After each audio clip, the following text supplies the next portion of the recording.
Sam is here, and he's excited. Using all the big words, the excited words. He's emotional. He's getting crazy. Almost Agreement at gmail.com. We're on Facebook, we're on Twitter, and YouTube. Go to your favorite website, Almost Agreement. Go to your favorite podcast provider, and you can find us on all of them. And like Jen Fair, follow, text your friends, do what you can do to support the show. We've got an important election coming up that I intend to ruin for somebody if I can. Almost an Agreement is what we do, and I'm all out of sorts. Getting ready for the parade next week. I'm super stoked.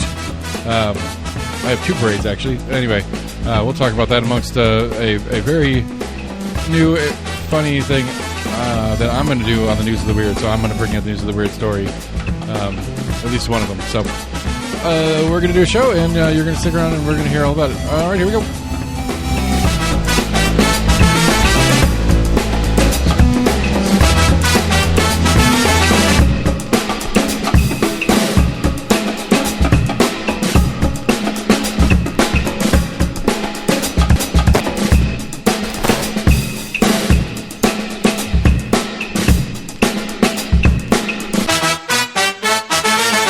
Hi, Brian. Hey. Hey, what's new with you? Well, not much.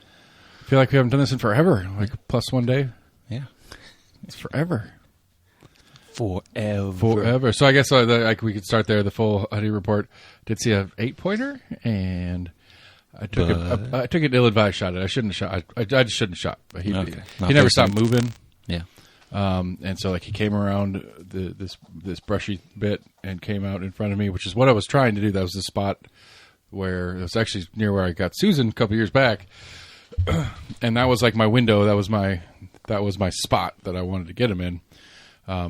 But he came kind of trotting around the end of this thing and didn't stop, and so like there was just, and so like I got him and I was like, that was a dumb shot. Just shouldn't have took the shot because I didn't have enough time to set the shot. And you don't think you got him at all? No, I went up there and looked around. There's nothing.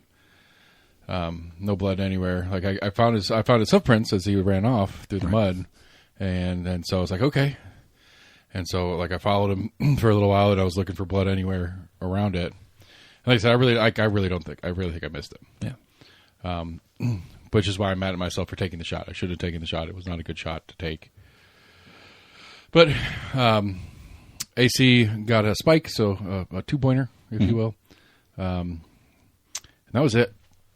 I mean, I think the Friday night coming back, which Friday night was still technically archery, so I could have taken the shot because nobody would have heard it because it was archery. But I was on the bike, and my bow was on the rack on the handlebars. Right. And it was right where we camp. Where back in the day when we used to camp off that little pull-off or whatever. Like right there. It looks like they were coming up. And as soon as they saw me, they went up that cliff to that little ridge, that little island ridge that's between the main road and that gravelly pass or whatever. And they went straight up it. Damn. And so, you know, that there was 2 or 3. So there's probably 2 does and a buck probably in that situation, but I couldn't tell. Like it was 15 minutes past sunset. So it was dark. It was pretty dark already. And I would have to get my bow off the handlebars, get an arrow sat, and throw one out there. And there's just no, like, had they stopped frozen. Then maybe. And maybe I could have very, very slowly, carefully done that whole procedure. And then on the way out Sunday morning, I caught eyes in the flashlights of a pair. But it was like an hour before sunrise. Right. But like they were just in the woods, and I looked out like I had my headlights on my bike, and then I had my headlamp on, and I was just kind of looked over in the woods, and I caught 2 pair of eyes, and they were just staring at me. And I didn't stop. I just kept riding. Like I wasn't going to try to stop and do anything. See you guys in a little while. But it was one of those, like I got excited because it's like, all right, well that means they're in here. Right. Now, when we get to sunrise and if they start moving around, which way are they going to go? Right. Because they really kind of had to go towards me or towards the road. And so I was hopeful. And that might have been, I mean, it very well could have been the one I took a shot at. So who knows? But all in all, a fun weekend. Didn't get too much rain. Friday was rough. Like there was a chunk of the drive out there Friday morning like the Crossville area where it was buckets, slowing down to like 40 on the interstate because it was just raining that hard. But once I got to camp, it drizzled a little bit more on and off Friday evening, but nothing Saturday, nothing. Beautiful day Sunday. Nice. It's a little warm altogether, to be honest. Like Really? I don't necessarily want it to be 12 degrees outside, but I don't want it to be 65 either. Exactly. To Most of the hunting stuff I have is for like colder weather. Yeah, and so, but that's layers. I it's all layers and stuff. So anyway, all in all, great weekend. I love doing the weekend no matter what. But not a good harvest weekend for us as a crew, I suppose. But one's better than none. Yeah, Max and AC are going back here in a couple weeks, and then I'm going back again a couple weeks after that because me and the elder are going to the Chiefs at Titans, or as I like to call it, the Taylor Swift event that has a football game going on. And that game, so that's the weekend after school lets out. So Friday is the half day, last day of the semester. Mm-hmm. And so I'm going to grab them from school Friday and go straight out there and hunt and camp Friday night, spend the day at camp Saturday, and then maybe hunt Sunday morning and then go to the game and come home. So fingers crossed. I don't know. I haven't had an occasion to get up to Royal Blue this year. It's been busy. Yeah. Because then this coming weekend, Friday night, the Pirate Tavern is doing the WIBK Christmas Parade down Gay Street, which they added a new wrinkle, which we don't get to participate in, which is kind of funny. I was reading through the instructions. So the deal is Max is going to drive for the Rocky Hill Parade, and I'm going to drive for the IBK Parade, which I'm not excited about. Like, we've talked about this before. I'm not a big fan of pulling trailers, period, but a trailer with human beings on it, and then thousands of human beings on the side of the road that have a hard time staying off the road and the whole 9 yards. It's going to be a stressful evening for me. You should have a little more road room. Should. But I don't know. I've never been to the IBK parade, and I mean, you got 2 full lanes going. Plus, you have a full lane going both ways. Plus, a whole bunch of cops actually keeping people back too. Right, and plus you have parallel parking all the way down too. So it's basically 2 full lanes both directions, and you're running on the center line. You should have plenty of space. Yeah, but we'll see. Who knows? But the new wrinkle is it used to just go straight down Gay Street, like it literally come off of whatever the one is that runs underneath the walking bridge for Civic. Yeah. Like down there, like so somewhere. So I think it comes off of both those roads. The one that goes by the Blunt Mansion. I mean, it's the one that's at Blunt Mansion on the corner there, by the old courthouse and all that kind of stuff. And you turn onto Gay Street, and it goes all the way down Gay Street. Yeah. That's how it's always been, and it ends down there at Regas Square or whatever they call it now. Doing in high school, I thought we set up there close to the Civic. It was like where we started. I started walking at. Yeah. Set up / had to walk because we were on foot. The staging area. Yeah. And so they've added where you take a right turn on Jackson and go through the old city, and it ends down by the baseball stadium. Multi-use stadium. Right. The problem is, we have it's not a huge float that we have or anything, but it's like from the tongue to the tail, it's like 20-something feet. Right at 20 feet. Plus a 16-foot truck or whatever it is pulling it. And that is not a spacious turn from Gay Street to Jackson. And so basically, they say in the instructions, like if you have a larger float, you don't make the turn, you just go straight and you're done. Right. So like they'll have I'm not sure how, like I don't know how that's going to work. I guess they'll have some volunteers that are working that intersection, right? That are just going to be like, and then and then we'll just go straight. I mean, which will be funny because we'll go straight, probably go over the Gay Street Viaduct there, probably stop for a second. Maybe not. Maybe just go straight up Gay Street to hit Broadway Central and take a left onto Central and go to the tavern. We'll go to the bar. We'll just go straight to the bar. It's a pretty straight shot. Follow us to the bar. So yeah, then I'm like talk to Scott and Jesse. We're working out some of the details of the plan for our thing, and we're going to start reaching out to all the different politicos. I asked the Rocky Hill Parade people for a list of any current office holders and or candidates that are in, so that we can just touch base with them beforehand, just give them a heads up. Hey, but because essentially we're not going to try to do it during the parade. We're just going to do, unless you want to, that's a different thing. We'll talk about that in a second. The objective is I'm going to set up a little booth So I'm going to bring a little folding table up and some camp chairs and probably a canopy, one of those 10 by 10 canopies or whatever, and set it up next to our float. Right.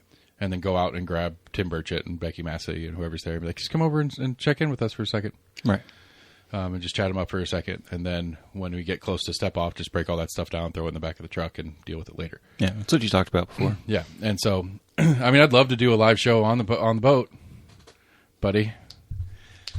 I don't think it doesn't make it. It'd make more format sense for our show to be the one to do that than either of theirs. We just have to be PG.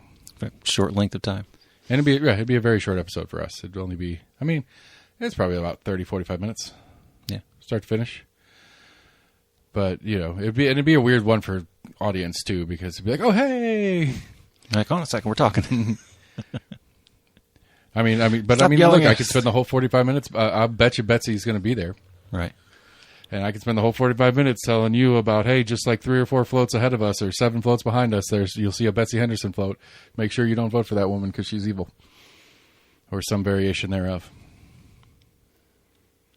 Is there any rules against you having a loudspeaker and they encourage music. Right. And I can set it up to do it. We could do a live broadcast that I'm recording as well as... say basically what you just said. Like, hey, everybody, 7 floats behind us. Right. F that B. That guy sucks. Hey, Richard Briggs is back there. That guy sucks too. But we'll see. That's up to you. So if you guys want me to tell Sam that he has to do it, you guys got to email almostagreement@gmail.com and start a quick petition to talk Sam into doing it. No, it doesn't sound like it'd be worth trying to do 30, 45 minutes in the middle of the parade. It wouldn't be a great show other than... I'm assuming it's going to be kind of loud anyway. You're going to hear music either front or behind us or around us. It wouldn't be a great show, but theoretically... you would, throw us candy! Throw us candy! Theoretically, you would get the idea out of what we're doing. Right. And so, like, if people are like, oh, I see those videos all the time of people talking like that. And realistically, the way I've designed this float is that it's a promotion for the studio. So we have flyers and I've got some banners that are getting made that we're going to put on the side of the float, and you scan the QR code, it goes to this landing page I made that is, hey, you want to do your own podcast? You can email me here and we can talk about setting you up a custom podcast agreement. Or check out these other podcasts that we produce out of the studio. So the float is for the production company, not for any of the individual podcasts. Right. But as a bonus, if we can get, new listeners to this show, the other shows that we produce, and or I've got a link through to the Compass page where people can sign up for Compass subscriptions too. Mm-hmm. But yeah, so I don't know.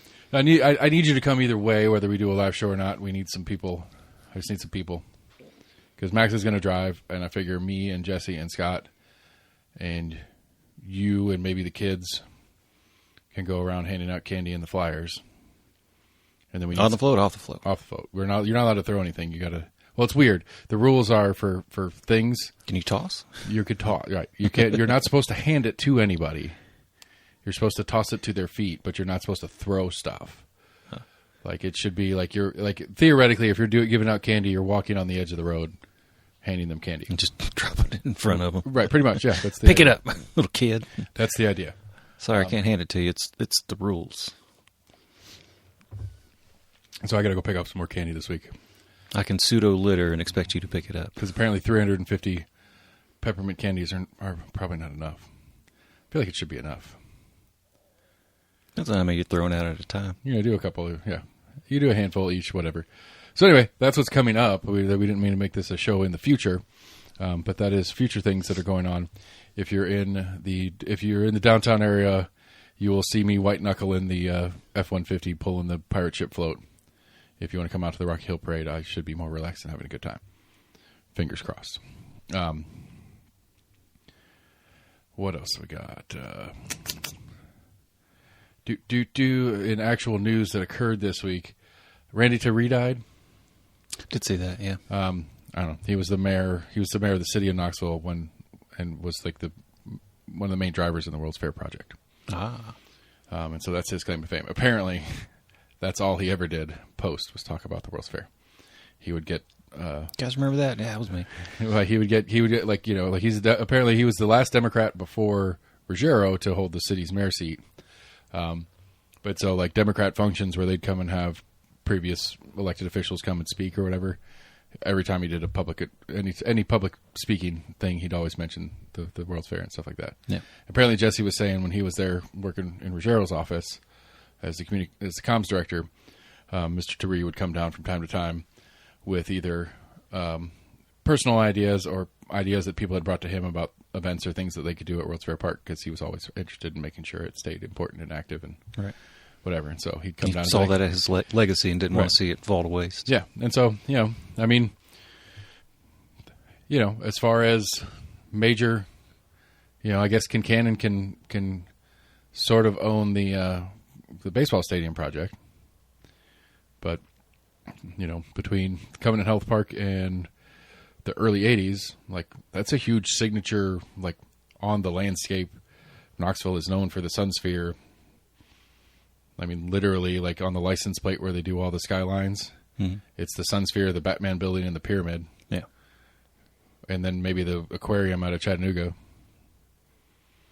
If they're trying to do, like, the major, but, like, it's always the Sun Sphere is how you rep Knoxville. Yeah, it still blows my mind that they had it here. Yeah, whatever. And I'm like, what was that pitch? And, like, who do you even take that to? And then how did they convince Knoxville to be picked? I would assume... Yeah, I'd say we were a semi-growing city. But, I mean, like, I think I think a big part of it is the proximity to Oak Ridge. Yeah, I was going to say, I mean, it's kind of one of our...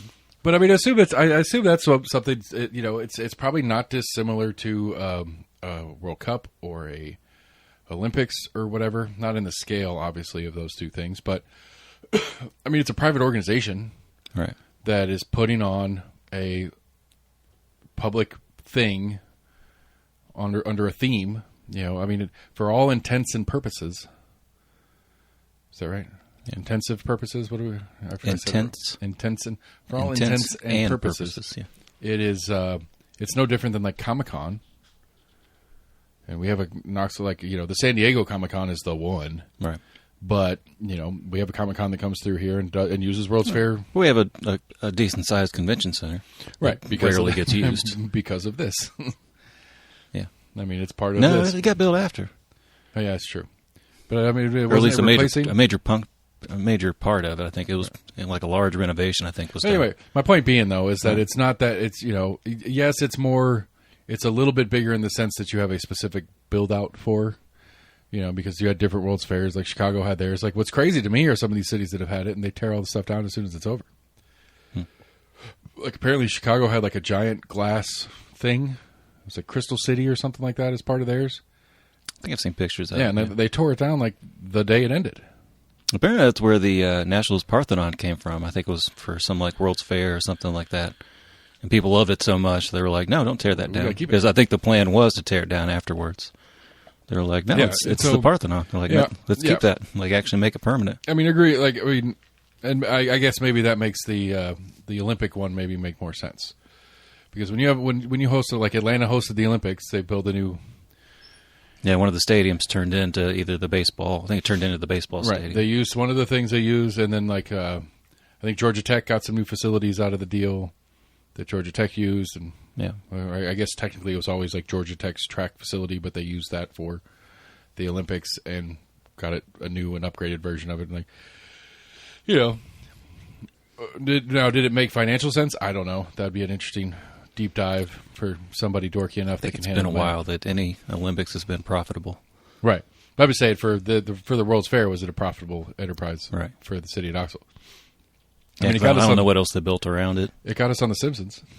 Because you would assume that everything wasn't just right there at World's Fair Park, that they probably had some exhibits around UT and whatnot. Yeah, probably. But I know that apparently, like, that was all just like old industrial wasteland. No, was it? Prior to, like, it was just dead. Like, L&N was there, obviously. Yeah. It was probably shuttered. Well, there wasn't much of anything there. The building that the chocolate factory or whatever it is in. Yeah. it was there, or is still there. But everything else, apparently it was like a train. There was a big train yard, so it was a bunch of switching. So there's tons of train tracks that were all scattered through there. And so, whatever. It got good use of dead land that they couldn't figure out anything better to do with. And so, I don't know who all paid what for how these things get financed. Right. I'm sure the city of Knoxville paid a pretty penny, but I'm sure other entities, the state probably pitched in. UT probably pitched in because they might have gotten. I mean, it could have been something where they, one of their engineering or something like that buildings got like some upgraded equipment so they could show off stuff, and then they got to keep it. Yeah. And so UT probably paid for some stuff. I'm sure some OR&L and some stuff from the Oak Ridge area probably were part of it too. You're right. So anyway, apparently he's upper 80s or something like that. He's been having health problems for the last couple of years. Didn't really come as a surprise to anybody who knew about him. Yeah. But he did pass this week. The silly subdivided duplex thing is. I don't know exactly what the final result is. Because basically it makes smaller lots than the zones allow for is really what's happening. So they're trying to figure out how to dodge it. Apparently the West Hills Neighborhood Association was out in force against it, which is weird because there's only a handful of duplexes in that neighborhood. No, I don't think there's that much open space to even try to build any kind of like new build up.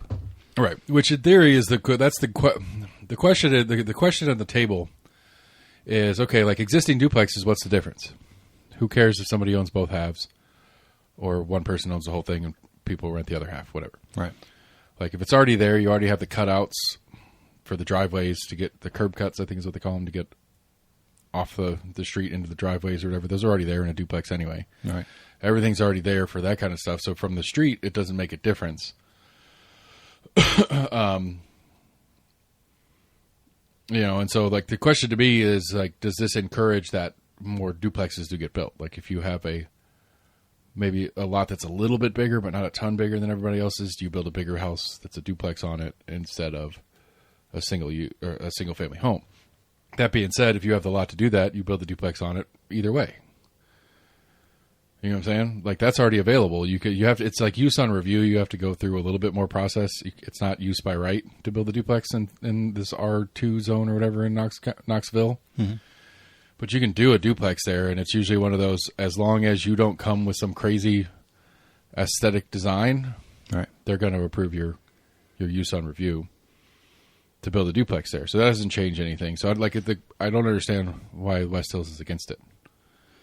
And a number of neighborhood groups, apparently, Oakwood Lincoln Park, and Norwood also came out there.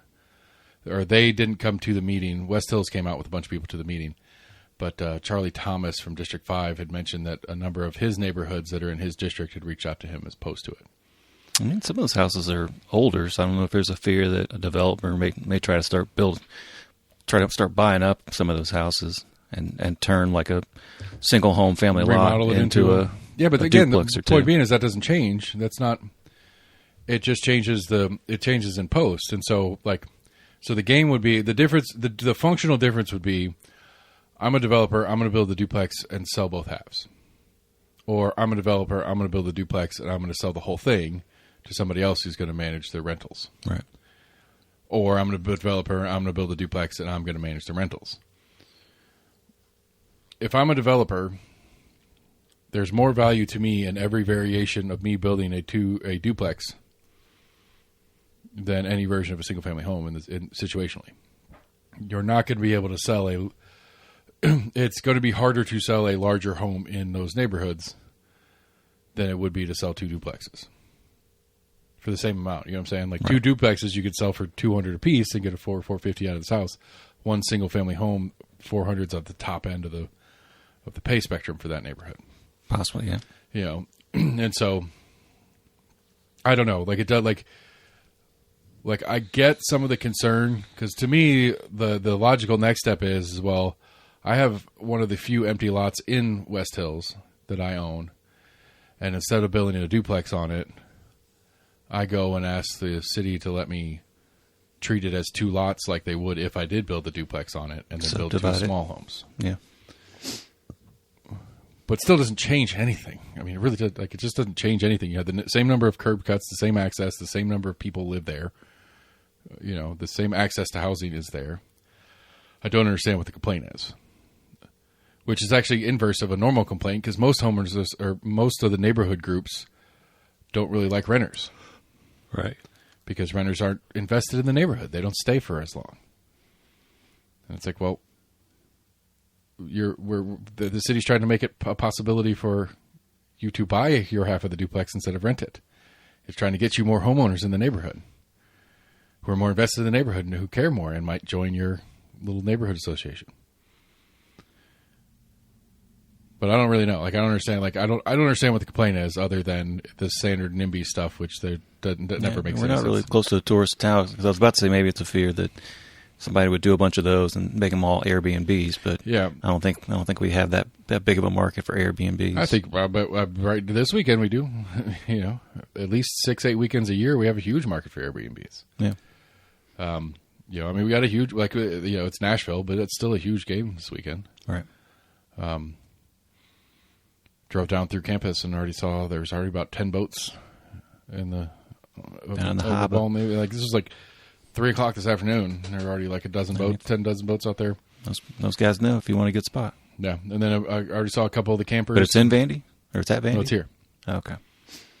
And it's a big game. Like, it is a weirdly huge game, and it's backwards, because usually, if it's an important game, it's because UT needs to win it to make a bowl game or to go to the SEC championship or something like that, and Vandy gets to play spoiler.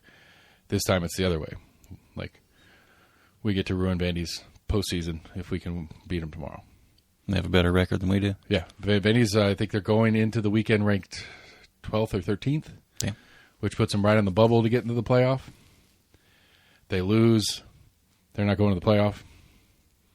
Like, there's no chance. Like, there's right now there's a number of different little bits and bobs, like this Texas A&M game that's on right now. If Texas can win this game and beat A&M, no, that does. Yeah, this game has. You can't talk about that. Yeah, huh? You can't talk about that. I'm talking about what could happen if. I'm not saying the score is currently 3-0, and I'm not telling you who's winning or anything like that. But this game actually, now that I think about it, has no effect. The Georgia Tech game earlier kind of could have, maybe, but not really. Both of those, Georgia and A&M are in the playoffs no matter what. Texas is probably too far out to have a shot. Georgia Tech was too far out to get a shot. But anyway, there's a number of games this weekend that can change some of the math on this. But the moral of the story is, if Tennessee beats Vandy, Vandy's not going to the playoffs. If Vandy wins that game, they have a decent shot at being right there on the bubble. What's Vegas odds on it? On the game tomorrow? Yeah. I think it's got Vandy by like a field goal. I can look it up for you. Really? Now you got me wondering. Didn't know what the people in the know are supposedly saying. I don't keep up with this. I know Ohio State, Michigan, I think, is tomorrow. Yeah, that's at noon. I thought it was at like 9 o'clock, or maybe that's like the start of the festivities or something. Ohio State's a 10-point favorite at the Big House, keeping in mind that Ohio State has not beaten Michigan in like 6 years now. It's been that long, damn. Yeah, and Michigan has not been very good the last couple of years, but they find a way to beat them. Michigan ranked right now? Yeah, but it's like 19th, 20th, something like that. Ohio State's 1 right now? Yeah. Where is it? Come on. You see it? Am I seeing it? Am I missing it? I missed it. I must go right by it. It's a 3:30 game. So Wake Forest. No, there you go. I don't know why they don't have Tennessee's logo. Tennessee is a 3-point favorite, which by standard Vegas rules, the home team gets 3 points. So what Vegas is saying, that if we played this game in Charlotte or in Chattanooga, if it was a neutral site, if we went down and played in the Georgia Dome, right, that it would be a pick. And I think it's fair to be like, I think having watched a good bit of Tennessee and some Vandy football this year, Tennessee could go out there and drop 40 points on Vandy, no doubt. Or Tennessee can just go out there and score 5. Didn't they beat Florida by like 30-something? Yeah, but not by as much as they were supposed to. There was a bunch of fans that were pissed off we didn't beat them by more. Really? Yeah. You guys are good, but not good enough. Yeah. And so, anyway, moral of the story is it's a huge, huge game. And I need Tennessee to win the game to win my future bet because I have over 8.5 wins for UT in the regular season. Right. They are currently sitting at 8. And on my looking through the schedule, Vandy was a gimme. Right. Missed that one. I think Vandy, what little I've heard, I think Vandy kind of surprised everyone is how well they've done this season. Like they've had a couple like upset games. Yeah. No, I mean they're not a good football program historically, but they have a good team they've put together currently. Yeah. And this is one of those like people tell me I'm crazy all the time. AC and I were talking about it at camp. He doesn't buy it. Like I find it interesting that all of a sudden when we start paying players, Georgia Tech and Vanderbilt are all of a sudden having pretty decent teams, and they're in contention for a little while. Georgia Tech fell off as the season continued, but Georgia beat them pretty good earlier today.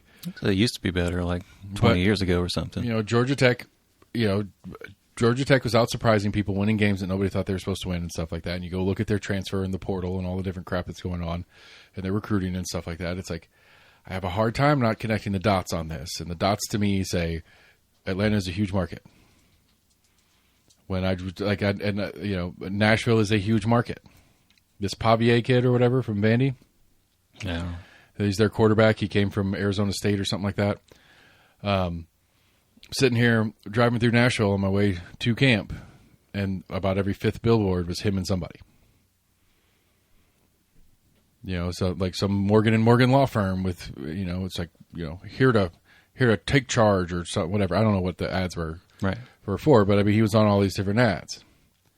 It seems like a pretty logical through line that you have giant law firms that are based in Nashville. Right.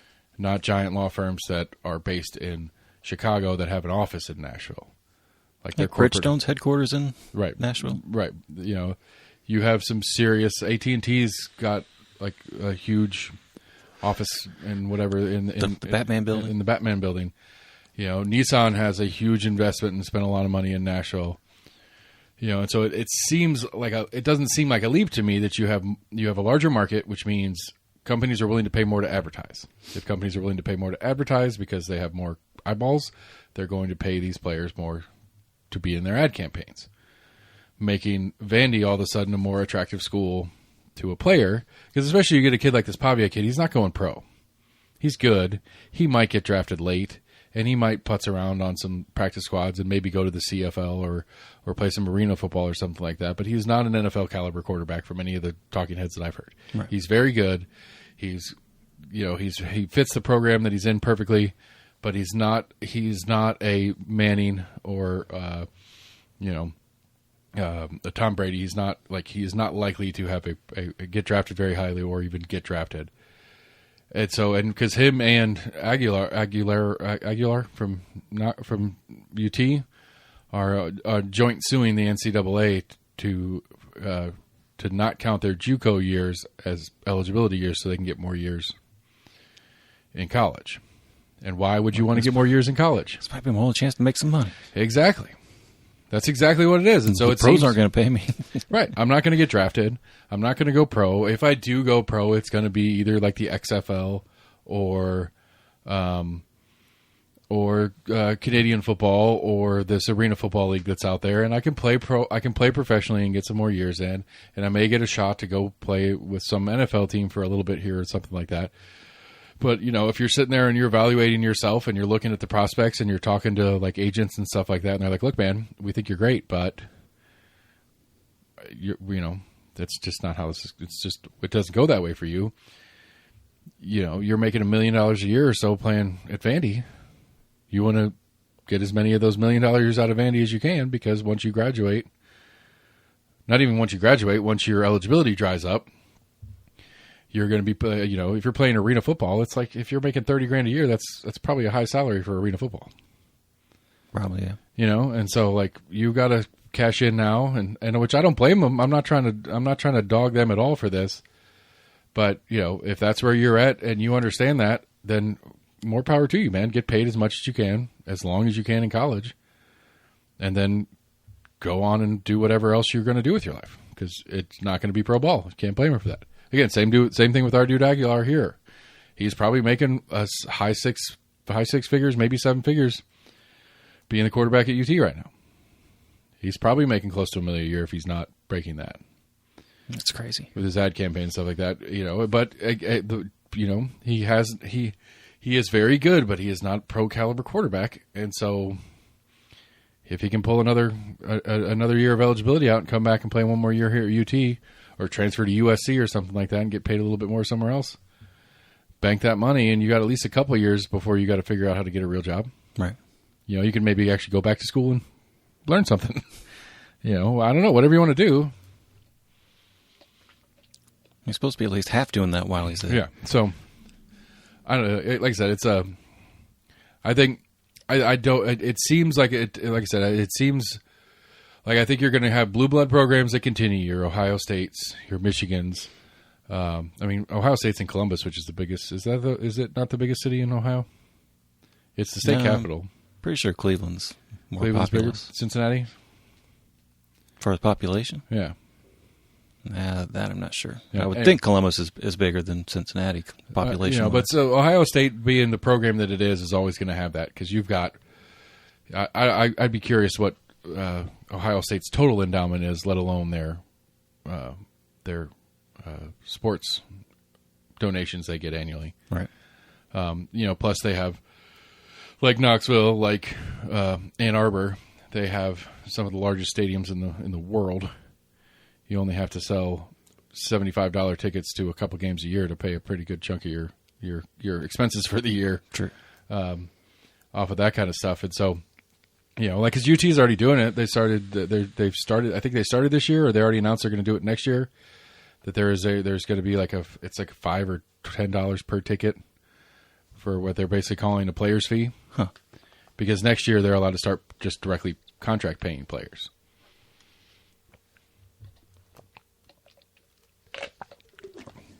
And so I think some of the big, large programs that have been around and have been relevant for a long time, Florida State, like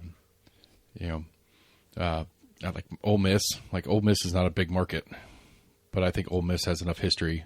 Maybe Ole Miss is not a good. Alabama, Tuscaloosa is the biggest. Tuscaloosa is the biggest city in Alabama, but you're also the. Think so? What do you think, Jackson? No. It's Montgomery.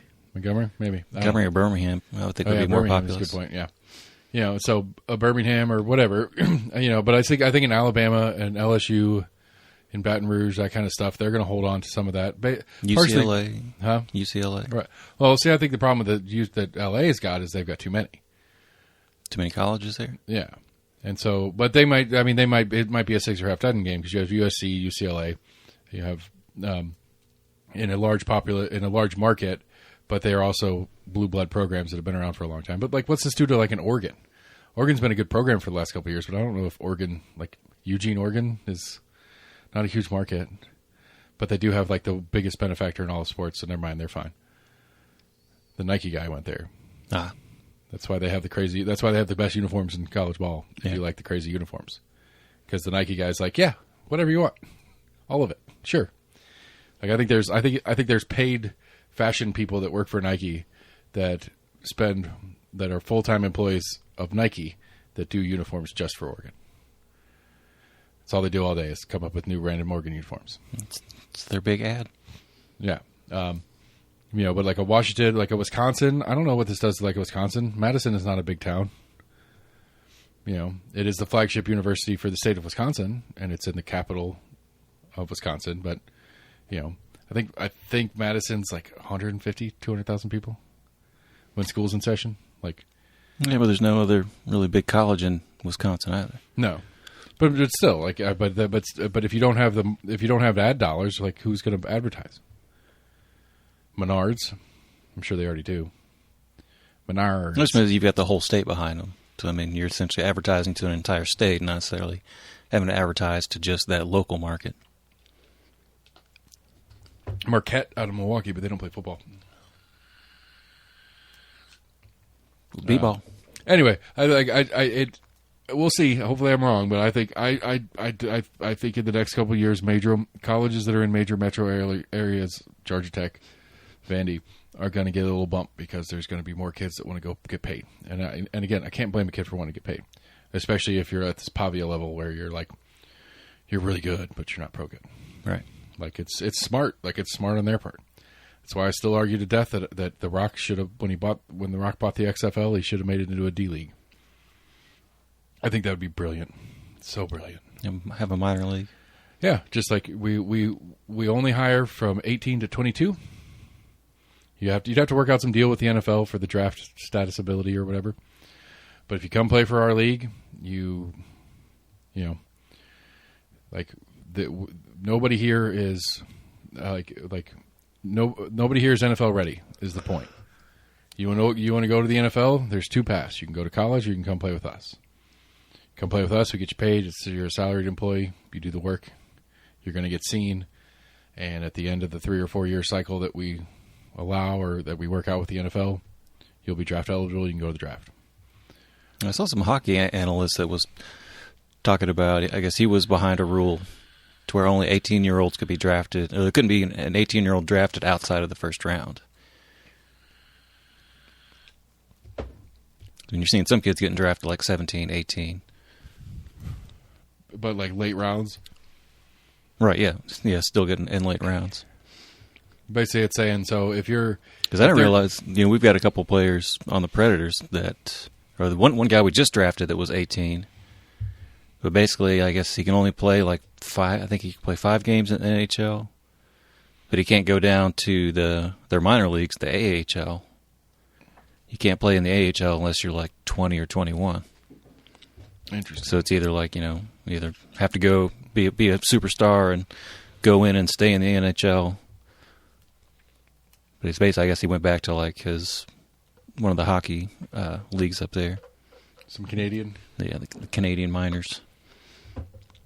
Yeah, it's interesting that NFL doesn't have anything in that sort. Yeah. Baseball's crazy, though, too, so I don't know. When basketball's got them. Basketball's got all the European league and stuff like that. I get all I guys go over there. Well, there's European football as well. Yeah. Is there still? Yeah. I know T. Martin went and played for Germany when he graduated. Maybe that's Pavia's path. But still, I would guarantee you that, because at best, you're the 65th best quarterback in the planet. And you're the best quarterback in the European Football League, but you're the 65th best on the planet because, every NFL team has their starter and their backup that are probably better than you. Yeah. I don't follow football as much. I know of a decent number of duds that were superstars in college. Yeah. Went to the pros and just completely failed out. Johnny Manziel. It's a great one. Yeah. Tim Tebow. Yeah. Tebow was interesting to me. I hated him because he was at Florida, but I liked him because he's the guy he's the kind of guy that he would go out there and get killed on the football field kind of guy. Like he would get murdered while playing. He liked to run a lot, and that kind of right. But he was just like he cared. Like you could tell that he was out there. It wasn't a fame or money thing for him. It's like he wanted to play the game. Period. Yeah. Like everything else was bonus, and he got to share his gospel, which is good for him. That's what he wants to do.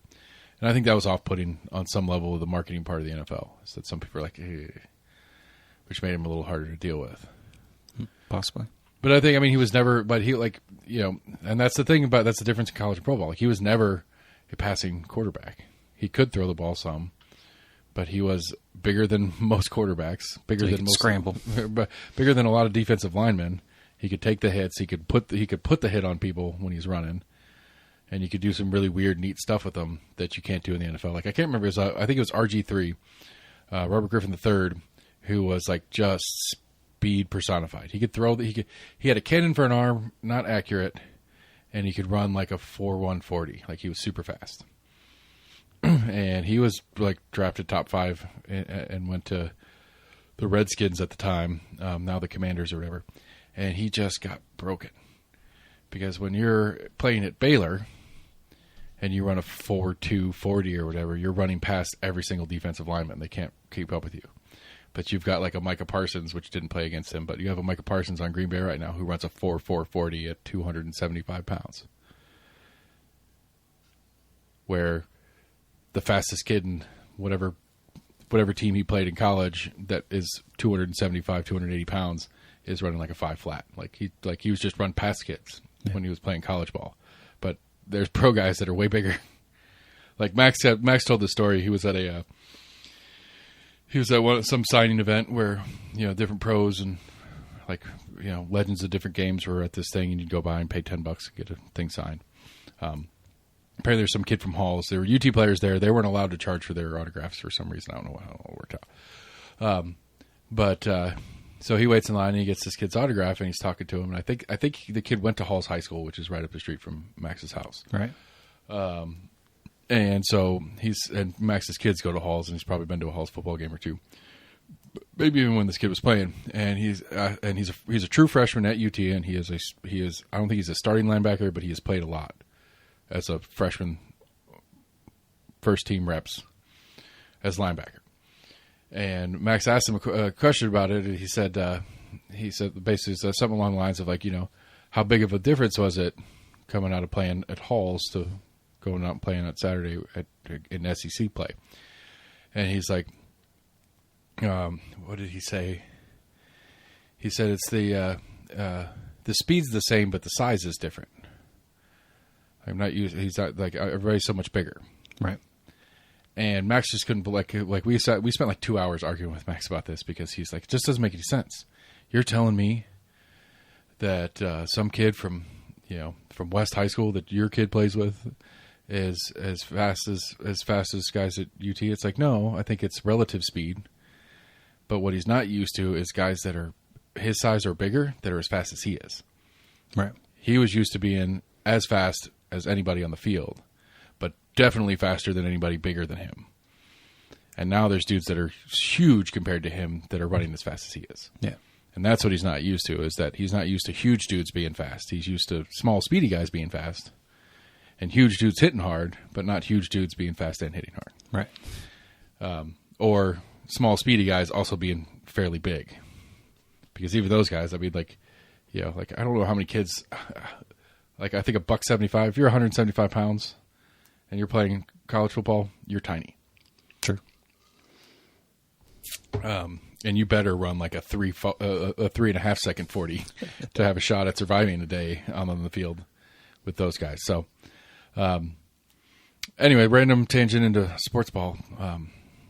That was all I had on that. We started that on the subdivision of duplexes and got to talking football. But yeah, so that I wasn't paying attention actually when Scott and Jesse were talking about it earlier. So I don't know if they finished that or they put some amendments in and it's coming back again next meeting to officially sign off. Countywide? City. Yeah. So I don't know, like I said, it's weird. Like to me, it's just like I think the question to me is that are you comfortable making smaller lots than what are currently allowed? That's really what it is. Because at that point, what's the difference? I can do a duplex, so I can take a single lot, the smallest single lot that's allowed in the city of Knoxville, and I can build a duplex on it. I can take that same small lot, split it down the middle, and build 2 small houses on it. Same square footage house, same everything else. Everything's functionally the same. Can you have 2 houses on a lot like that? No. Well, you can have a house in an ADU now, right? But to do it, but a house in an ADU is on 1 lot, right? It's not on 2. It's basically theoretically. I think what the city is afraid of is that they're basically going to be opening it up to having lots to making half lots. And half lots being their own standalone lot that you can do whatever you want with. Which again, functionally, it's no different. Which is what confuses me about it. Like, you can build a 2,500 square foot duplex, which is 2 1,200 square foot individual units on 1 lot, and now they're going to allow them to split that in half and make each of those their own, even though the building shares a wall. So, what's the difference in just putting a 4-foot gap in between those buildings? I mean, it's more construction cost.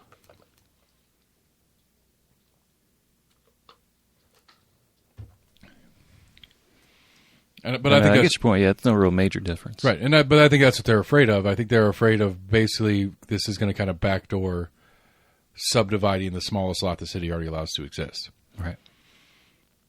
Which, again... I had a friend that sold land realty years ago in North Carolina.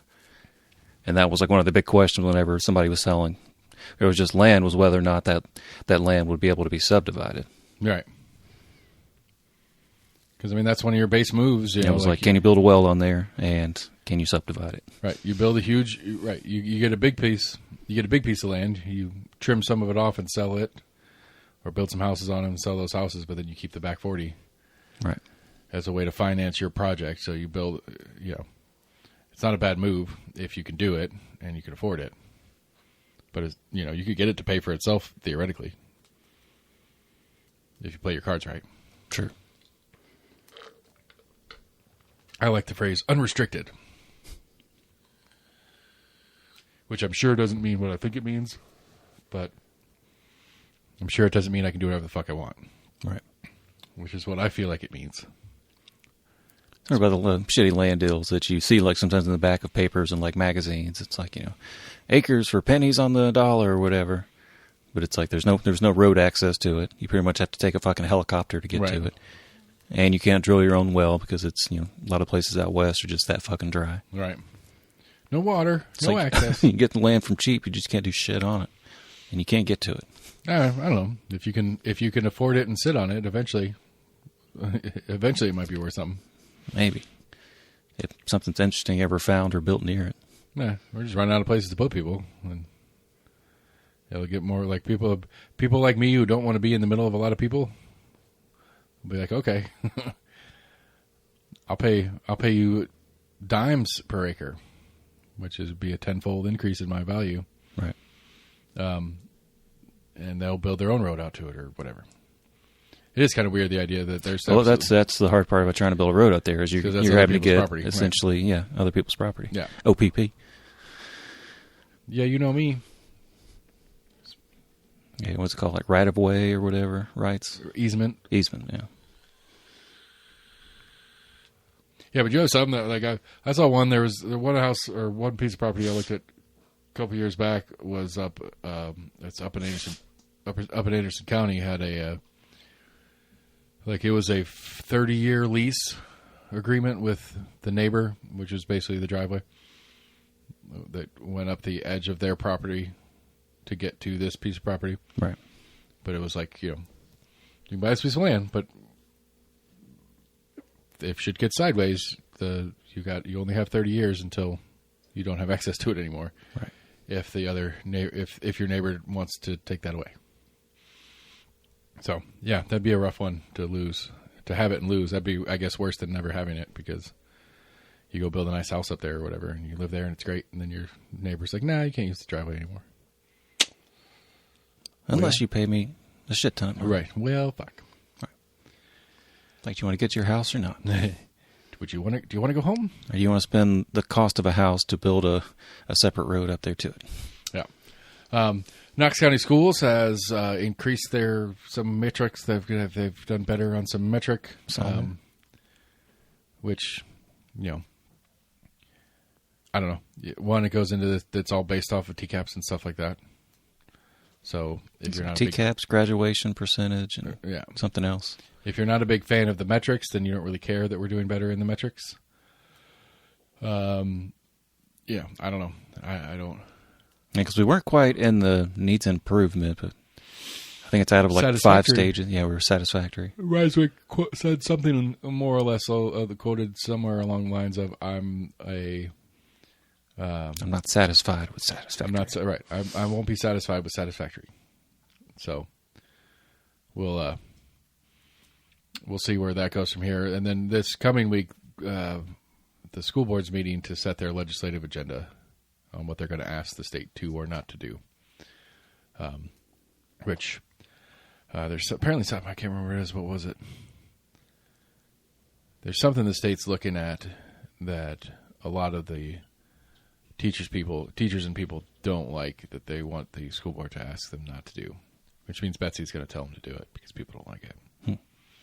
But we'll have to keep an eye on that because I don't remember exactly what it was. So,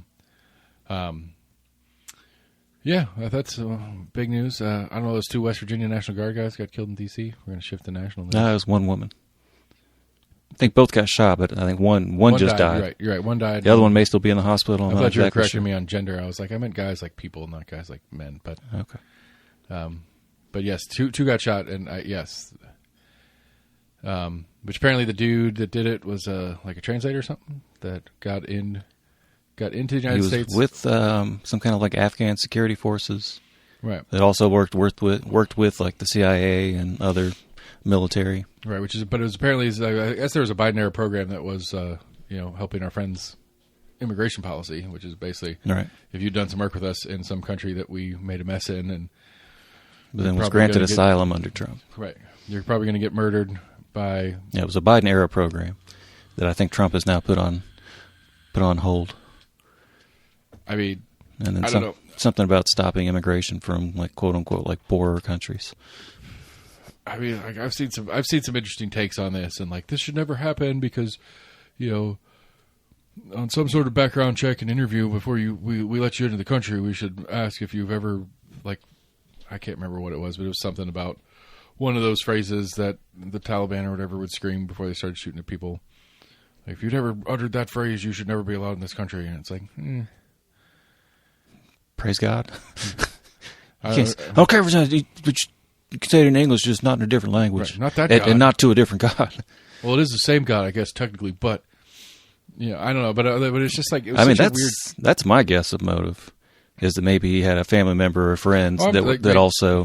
That they didn't let in or whatever, or like he had a bunch of family or whatever get killed while he was trying to get out, and he happened to get out with some people. But so I want to say it wasn't too long ago there was a big like breach from one of the branches or from the Pentagon that like released a bunch of names of like people that were basically like our allies, either in different countries or Afghanistan. People that had helped us when we were over doing whatever wherever. Right. Yeah, and as far as I can tell, we've historically not been very good friends to those people. Now, this guy happened to get some sort of way to get out of there and get here, which is good for him, I guess. Yeah. But that doesn't mean that hundreds of his friends and compatriots and people that he fought and died with over there to try to, liberate his country from the Taliban or whoever they were fighting with us over there, that continue to get killed after we left and all that kind of crap, and he blames us for that. It's not a hard logical leap. I'm not saying what he did was okay or justified, but oh hell no. I'm just guesstimating on motive. Right. It seems like a logical end. It's not a justifiable end. No. But a logical conclusion to come to from a perspective of a person to target a military officers. Yeah. And so anyway, that sucked. And now like 500 more National Guard are getting deployed into there. Into D.C., yeah. And we'll see what goes on. We'll see what happens from there. What else has been happening? Let's move on to something less. I think I saw anything major locally. Yeah, I mean, it's a freaking holiday week. There was a big apartment fire in Hong Kong. Yeah, it was pretty crazy, yeah. Like a huge apartment fire. Apparently some of I think it was under construction. Apparently they were told like some of the boards they were up there were supposed to be like fire resistant, and obviously they weren't. I mean, fire resistant only lasts so long. Right. I think something like 89 deaths or something like that. Yeah. It was like two big like high-rise apartment buildings. Yeah, but it was of like 8 or 9 or something like that. It was like a big complex of like 8 or 9 big buildings all together. I think there was damage to more than the 2, but like the 2 were destroyed. Yeah. And then like 3, 4, and 5 had significant damages and whatever. But I saw a couple like little short videos where it was like the crazy ass like ladder trucks that were like spraying fire like 15 stories up. Yeah. It's like damn. It's pretty neat. Fire tools. Not as effective as they needed to be for this occasion, I suppose. But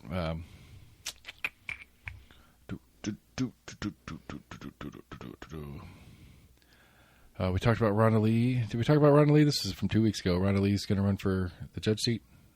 I think you mentioned that. Okay, that was about.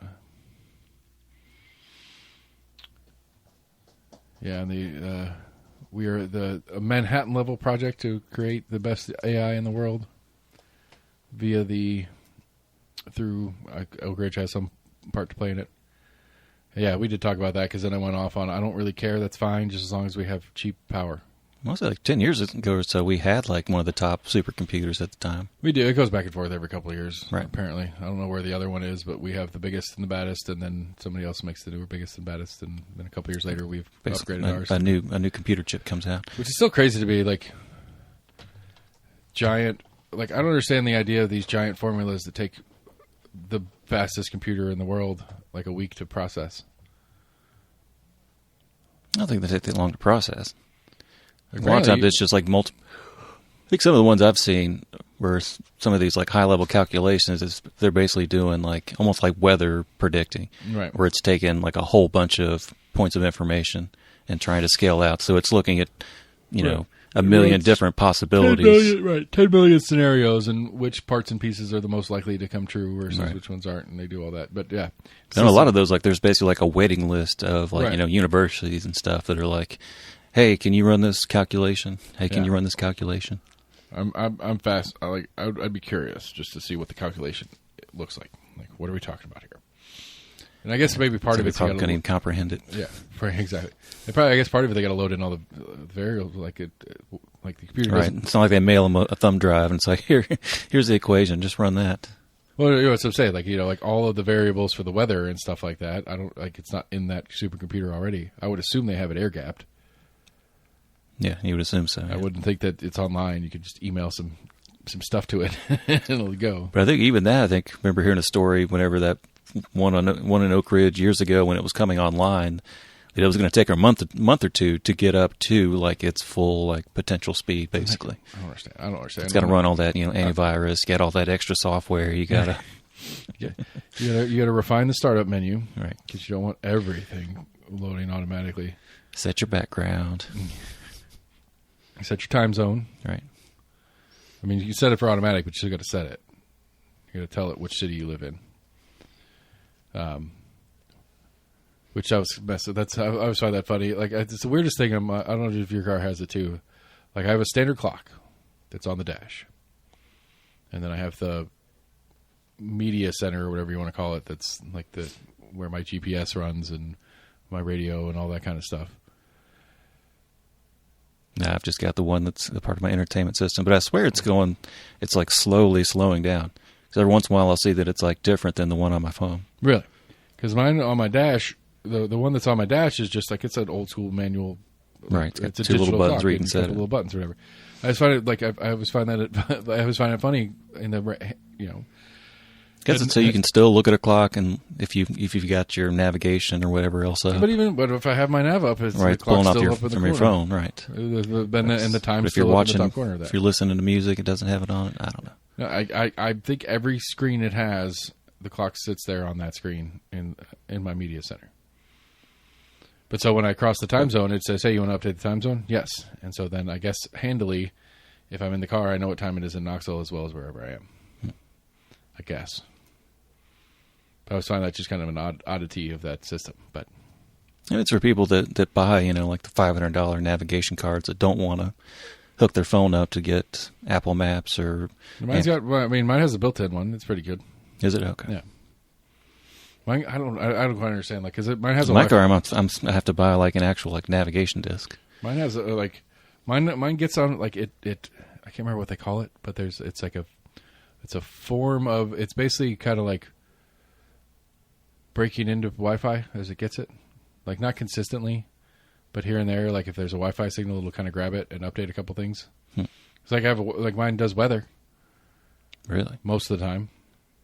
Sometimes it just won't get it, but it does weather, and it'll give me like a current weather thing. And I mean, I know there's a cell chip in it too. Like I don't pay for that. Like it's got a cell backup system, right? Which some of that stuff comes over like air radio waves as well. I don't know exactly how it all works, but like I know it's got a SIM card in it because I can dial that. Like I have an emergency button. If I hit the emergency button, it dials 911, and any and all wireless carriers have to take a 911 call, regardless. So like you can take an old iPhone that doesn't have a SIM card in it. Right, you can still call 911. You can still call 911 on it. Yeah, or if it has an old SIM card that's dead in it, I can't remember. But like all sorts of things you can. Yeah. Which I mean, there's like clocks that like somehow, I don't know how it works, but you just plug it into the wall and they automatically set themselves. So it's getting the time from something. The atomic clock in Colorado. Or that, or is there some kind of like code that comes across electricity? A hidden time signal in the electric grid? Probable. It was like the emergency radios that I think have access to like some kind of weather broadcast or whatever. I'm sure it's out there because like the new digital radio stuff, it'll tell you the song that the radio station's playing on your dash. So I don't know. All right. What else we got?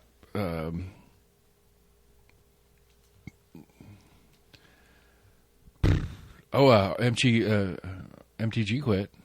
That was a crazy story. Yeah, said she's going to resign January. Yeah, end of the year. Finish the year. Now I think my kid conflated the story. My kid was telling me about it because she got caught stealing money. But I think that was a different congressperson. No, I didn't hear anything about that. So there was a story going around because I remember hearing it, and then he said that to me. I was like, is that her or was that somebody else? That got caught using campaign finances for personal use. I don't think that was her. I didn't think that was. Apparently, she's pretty wealthy already. Yeah, can't remember, like home improvement stores or something like that. Or I think it's like some kind of construction company. Yeah, that's what it was. So anyway, I mean, I don't know. It's been pretty crazy. Like, she went nuts and started weird and kind of started going against some of the traditional kind of GOP lines. Well, I think what it is that she was a full, she was a full on Magite. Yeah, and she's like, wait a minute. Like, I spent personal money, my time and energy, supporting you because these were the things that you said you were going to do, and now I'm watching you not do these things. Yeah. Apparently, like the recent economic bill or whatever, or I guess she started siding with the Democrats as far as like the main talking point of it was going to cut out subsidies for the ACA. Right. But she was like, no, you're getting ready to like fuck over a bunch of people with insurance. You're about to, triple people's premiums and whatnot. Yeah, and she's like, I went out and campaigned for you on America First, and this Israeli stuff and this Ukrainian shit is not America First. Right. And I think she's like the Mr. Smith Goes to Washington character. Like, she actually thought she was going to run for office and do something. Yeah. And be a part of something and supported a thing, and that thing she supported just didn't do any of those things. And when she said, hey, I thought we were doing this stuff, traitor. And she didn't take kindly to that. Yeah, I think that was which I don't one of her sticking points. Like, I mean, it's weird because she was such a punchline for so long. And now I'm like finding myself trying to defend her. She was in like the little kind of MAGA squad. Yeah. She was a punchline like the Lauren Boeberts and whatever of like the sycophant Trump fans, and it's like, yeah, she was. But she actually believed the parts and pieces that she was being sycophant about, and now she's mad that the guy she was worshiping to do it isn't doing any of those things. Yeah.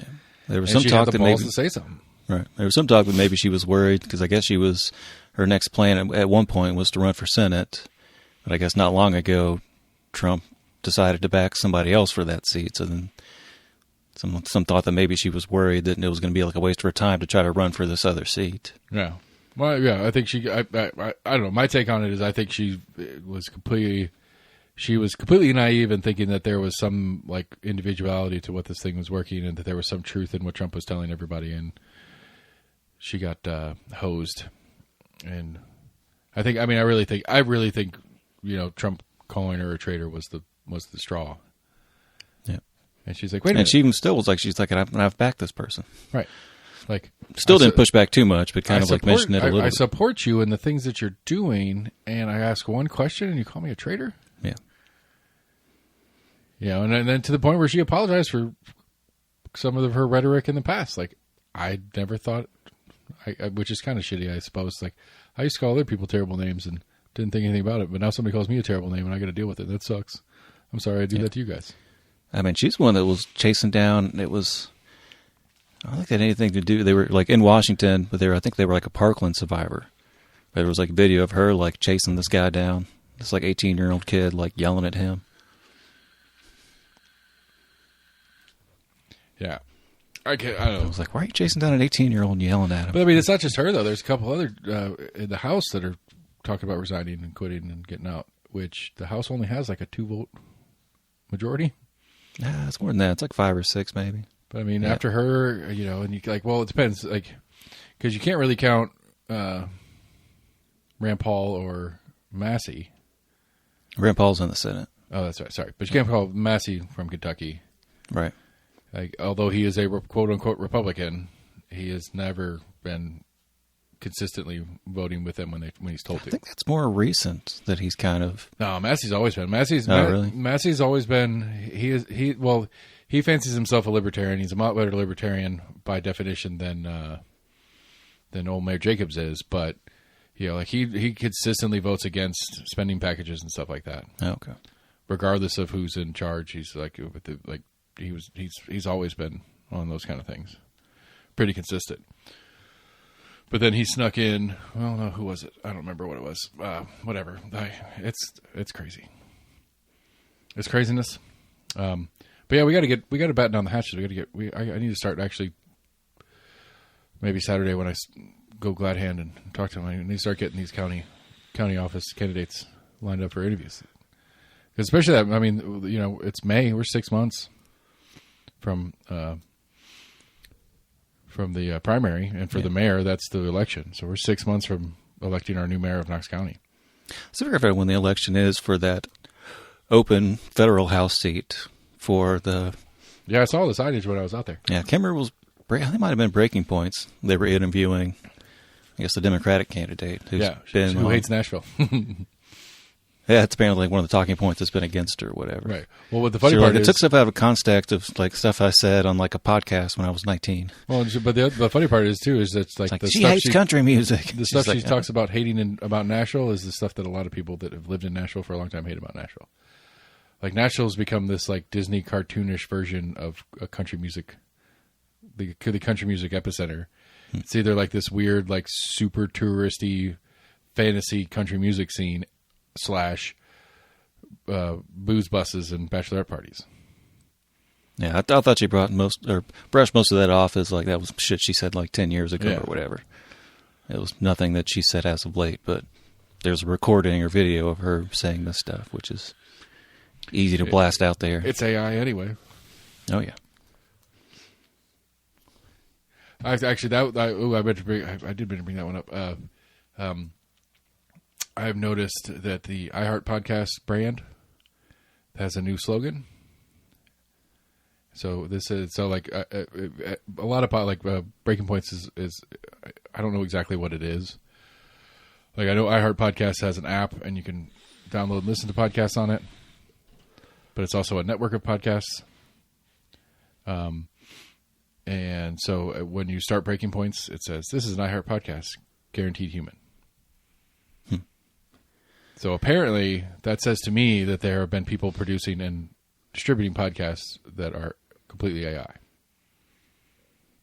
Not completely, but I wouldn't be surprised if they have like some kind of like ad filler that's having like AI read some story from another prominent, publication. Well, I know the missus was telling they don't have to read it, the Reuters story or whatever. The missus was telling me that that a lot of the Audible books are having AI readers now. Oh. So she'll be like, "Hey, I want to," she loves her ancient history stuff and like pyramids and the pharaohs and stuff like that. And so she'll, whatever our subscription is, we get a couple of free books a month or whatever, which is usually enough to go. And within that month, we don't spend a bunch of money on it or whatever. But she'll download a book because the synopsis sounds cool, and she'll be like, "I'm like a chapter in, and like just something doesn't feel right. Pronouncing words a little wonky." And apparently you can go, like, it shows in there that it's like, it shows in there that it says somewhere in the information that it's voiced by AI, but it's very small and obscure. Like, you have to read like the synopsis and the publishing partners and who wrote the book and who was the editor of the book, and then performed by AI. Where like a lot of times it's performed or it's read by the author. Right. Sometimes they'll bring in celebrities to read it, and if they do, like, if Chris Pratt is reading some book for you, it's 1984 with Chris Pratt. Right. But if it's AI, they just got to put a weight on at the bottom. I've noticed a lot more on YouTube. Or it's got that same thing that Edie was saying, that hearing like this like wonky pronunciation of words, and I'm like, it almost sounds like a human. It sounds a little off. Yeah, but I mean, I truly believe that there are people that are saying, "Give me a 45-minute podcast on this topic." Yeah, it wouldn't surprise me. Using this voice. I mean, you could probably even do it. You could probably prompt it to be like, "Give me a 45-minute Rogan. Give me 45 minutes on this topic from Joe Rogan's perspective, voiced by."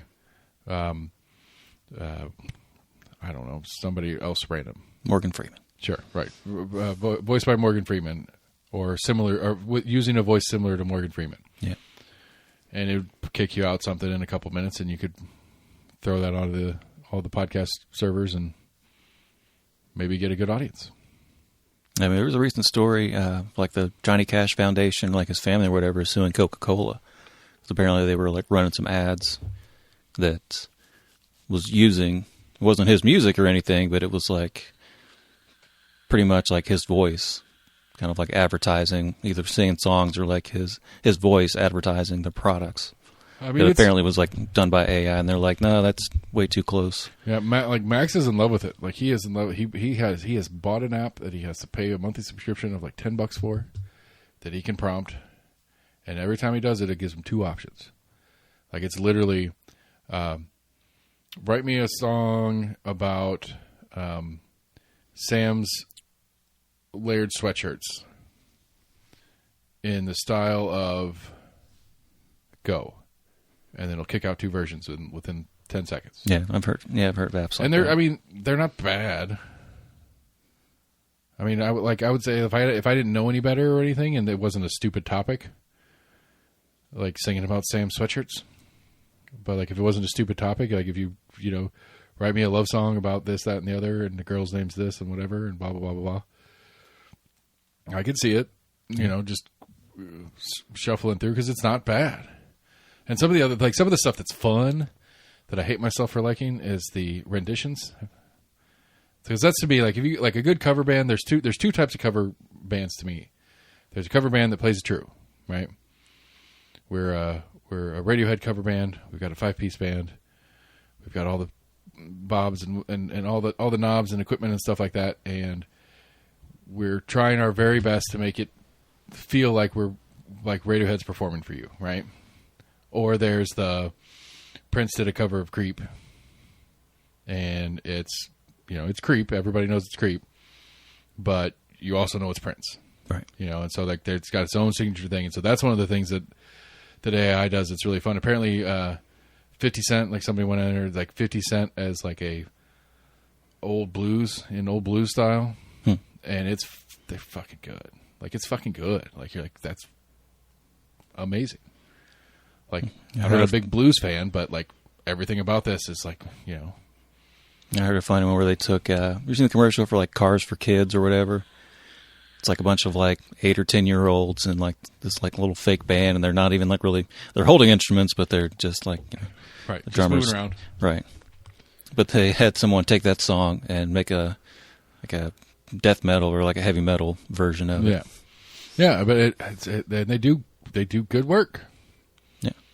I mean, that's the crazy thing. It's just there's that much, essentially, like saved media out there of it that it's easy for these AI to just pick it up. Right, but I mean, but again, the question is, how do we always go doom scrolling into AI land? It's become the anti, almost an agreement, almost we could just change. We could keep the initials and change the name of the show to Artificial Intelligence Angst. It's our new title. We passed a state law, and they call it like the Elvis Act or something like that. It was try to prevent essentially AI taking intellectual property. Yeah, I mean, I don't know where it comes, because it's like, I mean, how long until they start doing their own prompts? True. Because that's the thing. I mean, because right now there's at least something. There's some human input as part of this creative process. Because we got to arguing about that, because it's like, no, dude, you're not a songwriter. I'm sorry, Max. I love you, buddy. I came up with the idea. You're not a musician. You're not a songwriter. It's like if you want to sit down with a piano, and because he put, like, he's really good about doing good analogies every once in a while. I can't remember what the analogy was, but he was like, you know, there's all these other things that it's like, you know, like, because apparently, like, I saw an interview with a music producer who was talking about it. It's like, you know, we'd go in and we'd write the main riff and the main melody and stuff like that, and then he loads some stuff into the AI about doing different versions of backings, and so it'd be like a more poppy version or a more soul version. You know, and they would kind of play around with what the AI was doing and then do whatever. And then, but also he was doing it where it's like, you know, if I really like if I do the soul version, I really like the drum track, I'll pull that out and keep it, but then we'll rewrite some of the other parts on top of it. Yeah. It's like, so you're taking a drummer out of the mix. And it's like, well, you know, you know, when you get into like studio musicians and stuff, like I can get the argument, because a studio musician is, you're not buying buying their time. They're a bit of a quote unquote machine. Right. You're buying their time and their skill set. You're not generally buying their creativity per se, because they don't usually get they don't get writing credits. Right. You know, like if I think they're just going to get them prompted. It's like, hey, give me a rockabilly beat and right 6/8 or whatever. You know, and here's the you know, it's a verse, chorus, bridge, chorus, outro. You know, and so you know, they give you the song structure and sort of a style, and like, just, you know, give me something. Yeah, I want a good solid pocket groove on this style, or I want it real sloppy and messy. I don't want it to be perfect. And you just go, and they go and they, you know, and so basically they're doing that. They're doing what they're doing the same thing the AI is doing. And so like I kind of, okay, theoretically, because I mean, like Rick Rubin can't play any instruments. Like he makes jokes about it. He's like, I don't play any instruments. Yeah. But he is one of the best producers in the history of music. And well, what does he do? Like I'd be curious what Rick Rubin's take on AI is, because that's essentially what he does. Is he takes a bunch of like, he takes the creative, the main creative part that the band is got, and then he just kind of prompts them into different things and different thought patterns and stuff like that to then create what the final product is. And so essentially that's what he does. He treats, but he's using the actual musicians to do it. I don't know. I hate this because at this point I could honestly say that I don't know. Like, you know, like how well in tune do you have to be with all the pop goings on to be like, you know, this new Lana Del Rey album. It's like, I don't know what she sounds like. I don't know what her thing is. Right. But she puts this new album out, and it's not her at all. It's completely AI, but she signs off on it, and the label signs off on it because the AI kicked out some cool tunes, and they just want to have, you know, and then she goes and learns how to perform the songs and goes on tour with a bunch of AI-written songs. It's like, nobody would know. Right. You know, as long as they don't tell anybody the sounds truth. Enough like her. Right.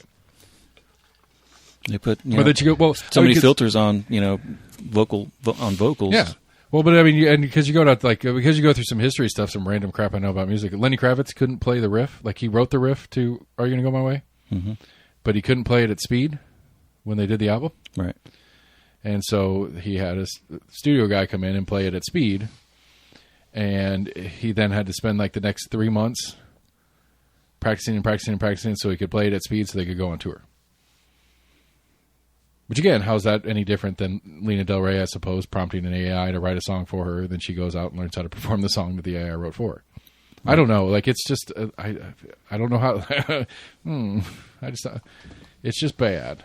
Or it's not bad. I'm just old man, and right? Maybe this is just me being a crotchety old man.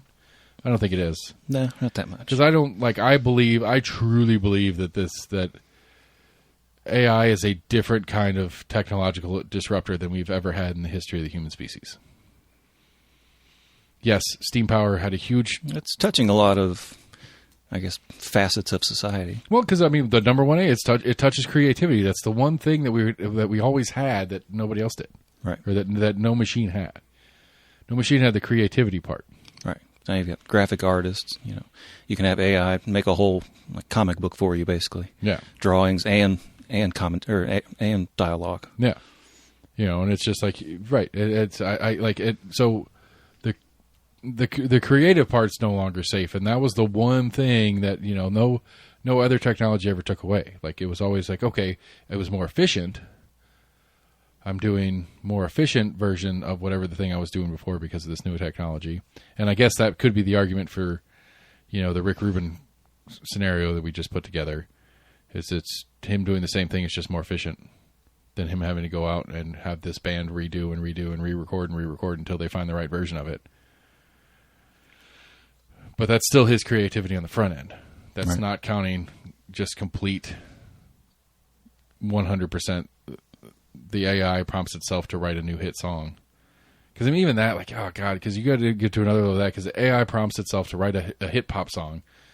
And then the AI generates videos for the hit pop song and puts it on YouTube and puts it on all the different things, and then goes and the AI is generating this big multi-tiered marketing campaign to market this great new pop song.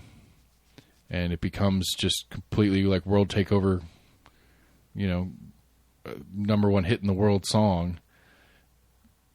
Whether the song's good or not, the machine did the whole thing, all parts and pieces of the process, did all the promotion.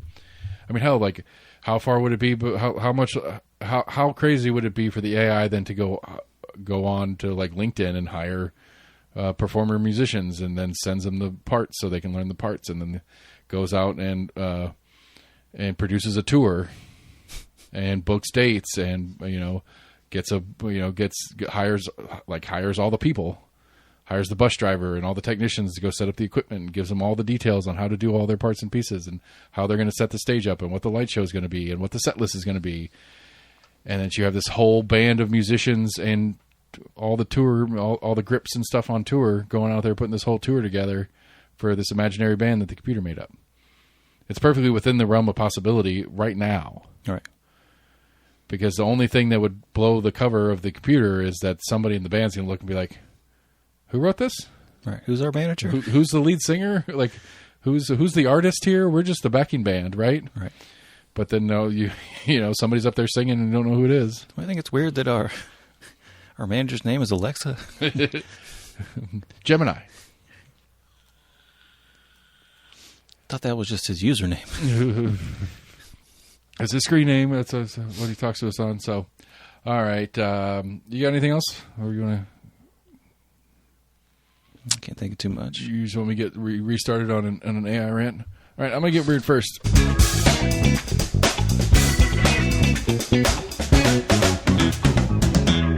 want to preface my weird story because, A, it's not news of the weird per se because it's not really newsworthy.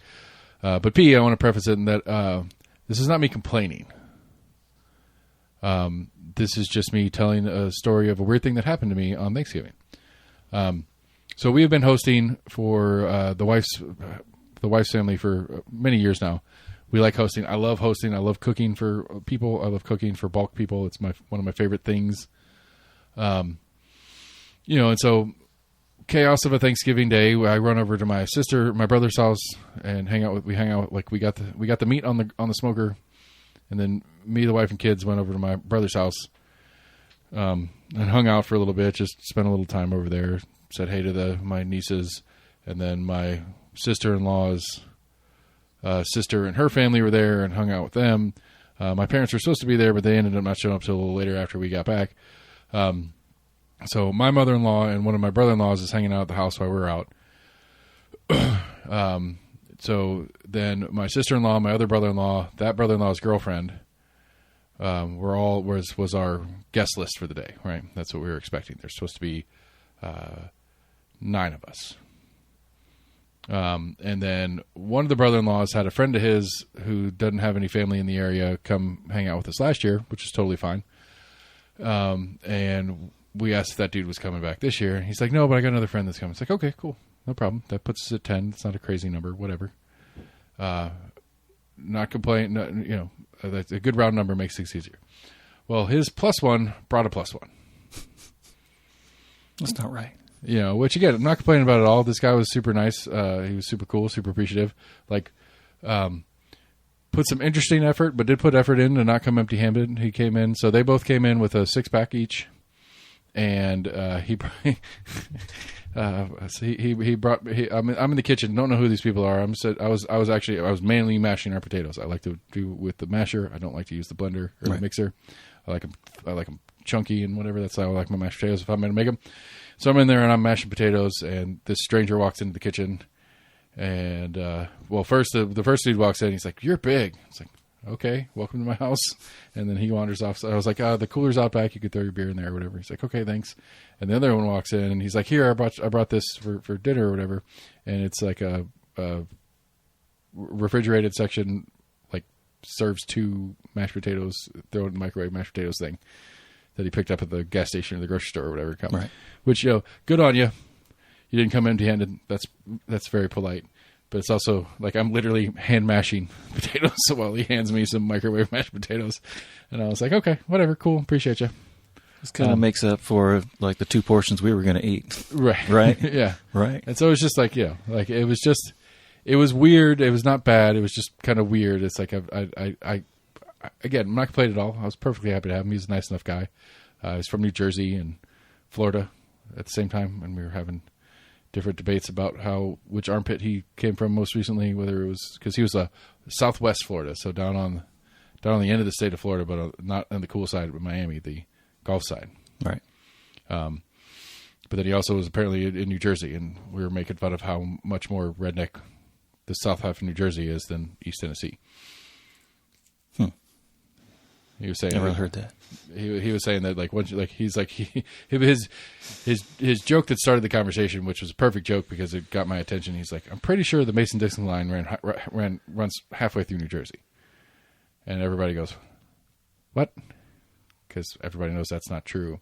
And he's like, I know it's not true, but I felt like about halfway down, if you're driving south from New York down through New Jersey, about halfway through the state, it turns into, the sticks real fast or whatever. And so anyway, I thought that was a fun little story worth sharing, that I thought was a funny, weird little thing that had happened to me. But, again, it was a great Thanksgiving, and he was a welcome guest, and I was glad he came.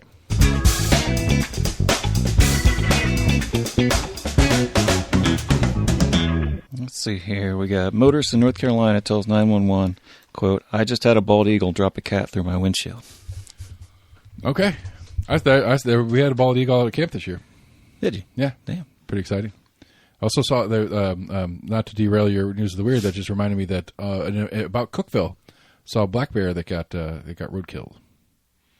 Damn. Highway trooper, there was a trooper car sitting on the side of the road, and then there's another car about 100 yards in front of it. But, it was definitely not a pullover, you know what I'm saying?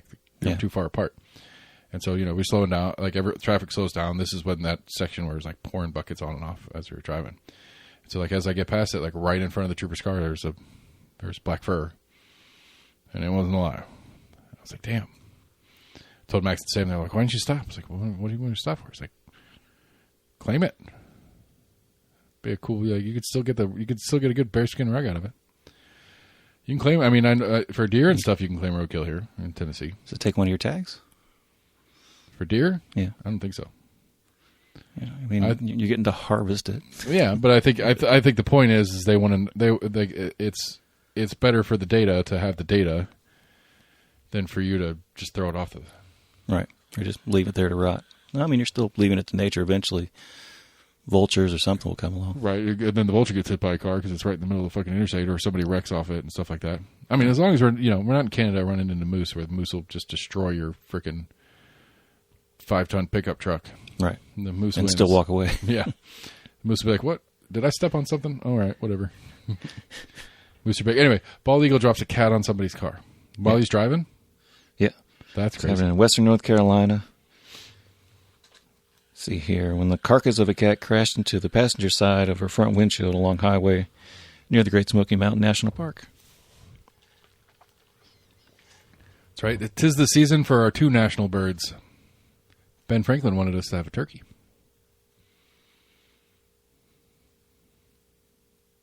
Do what now? Franklin, when the national bird conversation apparently was going on, Benjamin Franklin was advocating that the turkey would be our national bird. You know that story? I may have heard that. I hadn't thought about it in a while. Yeah, great little random thing. Random things I know. That's one of them. Yeah, that'd be scary. I mean, just a cat getting dropped in your windshield in the first place. The bald eagle. Right. Any eagle or falcon dropping a cat on you is going to be scary enough. But then add the majestic bald eagle doing the damage. Question is, why'd the eagle drop it? Right. That's what I'm not really sure. I don't know if the cat slipped out of it or eagle didn't have a taste for it and actually, tried a little bit and was like, this is gross. Yeah. Well, I could know. Or if maybe, it was having trouble trying to get good loft to fly away. I mean, cats aren't big. Cats aren't heavy. Bald eagle some cats are fat. Some cats are nice fat. House cat. Yeah, you're right. I know there's some species of eagle that their hunting technique is to grab it and they'll fly real high and drop it, and that's how they kill them. Huh. There's a couple of part of like killing it, or at least like stunning it, is just the act of it kind of running into it to grab it, because it comes at it at such a high speed that it essentially kind of like stuns the small animal. I mean, I would be stunned. And then they can sink their talons in it and whatnot. I think there. I don't think it's the bald eagle, but there is a species of it's like a falcon, a large bird that'll grab whatever and fly as high as they can and drop it, and knowing that that's going to do the hard work for them. Can't blame them. Smart move. Animal Kingdom, crazy. They don't give a fuck. Murder and death. That is what the wild is. Yeah. It's an interesting story. Speaking of hunting, there was a guy apparently in Kentucky that was in a stand, and I think they have it now in Tennessee where you can like play the lottery or whatever on your phone. But apparently he won like $1.1 million, like drawing or whatever, doing lotto on his phone. And fell out of a tree stand and died? No. Oh. Apparently he was getting annoyed because I guess he had the program up and his family kept trying to call him, so it was like making his lottery app lag. Aw, poor guy. And he called his like wife just to make sure. He's like, did I really just win? Yeah. I don't know. So they went wherever it was they needed to collect it and got, I think it was just over $750,000 or something like that after taxes. Yeah. Yeah. That is always the question. If you were to win a large lotto take, would you... Yeah, I'd have to look at the numbers in the payout, because some of it's like a 40-year payout or it's whatever. Yeah. It's kind of like, that's tempting, but it would be nice to enjoy it all now. Well, but I think most of them have, like, it's non-transferable, so you take a 40-year payout and you're 70, right? You're not going to get it all anyway. So I think that's one of the deals with them, is that they don't... You couldn't sell it. Well, no, I think you can, because I think I've heard of like companies out there that basically like buy the lottery ticket from you and pay you out, and then they'll take the monthly payment. Right, but that's that's you as the winner transferring it, essentially selling off. But that's you're selling your rights ticket to the winning. Right, you're selling the ticket though. You're not selling the. You're not selling the. Did they get it before they claim you it? have with the state or the lottery agency or whatever it is. Yeah, I don't know. It's sort of heard like companies that did that. I wouldn't think that they would buy it and then cash it in themselves. The J.G. Wentworth one. Well, I've seen that. They have great commercials. I have a structured settlement and I need cash now. Oh, yeah. Call J.G. Wentworth 877 Usually that's like you win a lawsuit, like you get a personal injury claim or whatever, and you win a lawsuit, and the agreement from whoever you won is they're going to pay you $1,000 a month for 5 years. Right. And J.G. Wentworth will be like, okay, we'll take that $1,000 a month, and we'll pay you, what's that, $1,000 a month for 5 years be? $12,000 a year, $60,000 total payout. They'll pay you $45,000, and they'll just keep the $60,000, and they just wait for it. Which is not bad money if you have the time. If you have the cash, it's a good way. Exactly. Because you keep getting that paycheck. And you do that at scale, as long as you can keep collecting. I mean, they got enough to make a bunch of commercials about just that one topic. Yeah, they do. Especially when it's like big, like especially with settlement from like a big corporation or whatever. Because probably a lot of them will be like, well, all right, J.G. Wentworth, we were going to pay this guy $60,000. You paid him $40,000. We'll pay you $50,000, and we can just not do this for the next 10 years. It's probably not unlikely that you could take it back to a court and have it renegotiated or whatever, if both sides agree. Right. Well, I'm sure most lawsuits have early settlements Like you can, like it's not against the rules to settle early. You just have to file some paperwork that says, okay, we agreed on adjusted the terms and agreed to settling early for this much. Right. And the court's going to say, that satisfies this, that satisfies that. Okay, bye. We'll take our court fees. Deuces. Bye. I need a lawyer. I need a couple lawyers. I need money so I can have lawyers. That's usually the big hurdle. I know. I need to figure out. I know. I need to talk to Briggs, see what's going on in this session, see what he's going to do with the new hemp law. Because his standard logic is, I just want to get Tennessee in line with federal law, which means the new hemp law, the new hemp thing that got snuck in the opening the government back up bill. I think I just saw a story today that was basically saying like edibles and drinkables are going to be cut out, basically. Of the new federal I guess will be outlawed in November of next year. Yeah, because that's all that's going to be left after January of this year, except for the stay that we may or may not have gotten. I'm not saying that out loud. Shit. Said I wasn't going to tell everybody about. Here's hoping. I don't know. I don't know. I'm so lost. Need to figure something out. Need to get into a different business. Keep this one. Don't get rid of this one, but something else. Supplementary business. Something else that keeps the cash flow coming in, and if this dies out, that I have something to fall back on. Right. Because the discussion of opening a fourth store kind of started floating around. It's like, no. No. We'll have to. It's got to be something different. It cannot be. I don't know. Maybe I'll get about 10 new clients out of the Christmas parade. It's very possible. And I can just do this full time. I mean, I could pull it like 2 a day, 5 days a week. As long as they're not super intensive. Or if they are super intensive, I'm going to charge a lot of money for it. Like, it depends what they. That's the whole thing for anybody listening who's decided to listen to an episode to see what I'm asking you to pay me for. Like, this is the least intensive show that I do because I literally just convert it and upload it, and that's that. Right.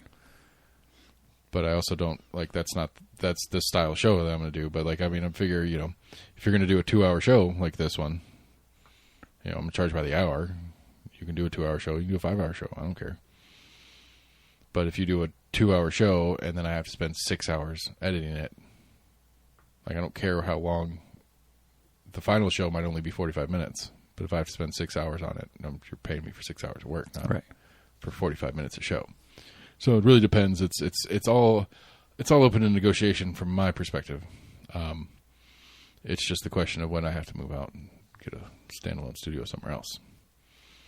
Mostly because I feel bad about this dog. Or today's was kind of funny because I forgot what day. I didn't know what day of the week it was. Most of the day today. Yesterday threw you off. Well, I mean, or just the whole week. Look, I had a bunch of pro football yesterday, so it's Sunday. Then there's a bunch of college ball. There's a bunch of college ball today and one pro game today, so it's Saturday.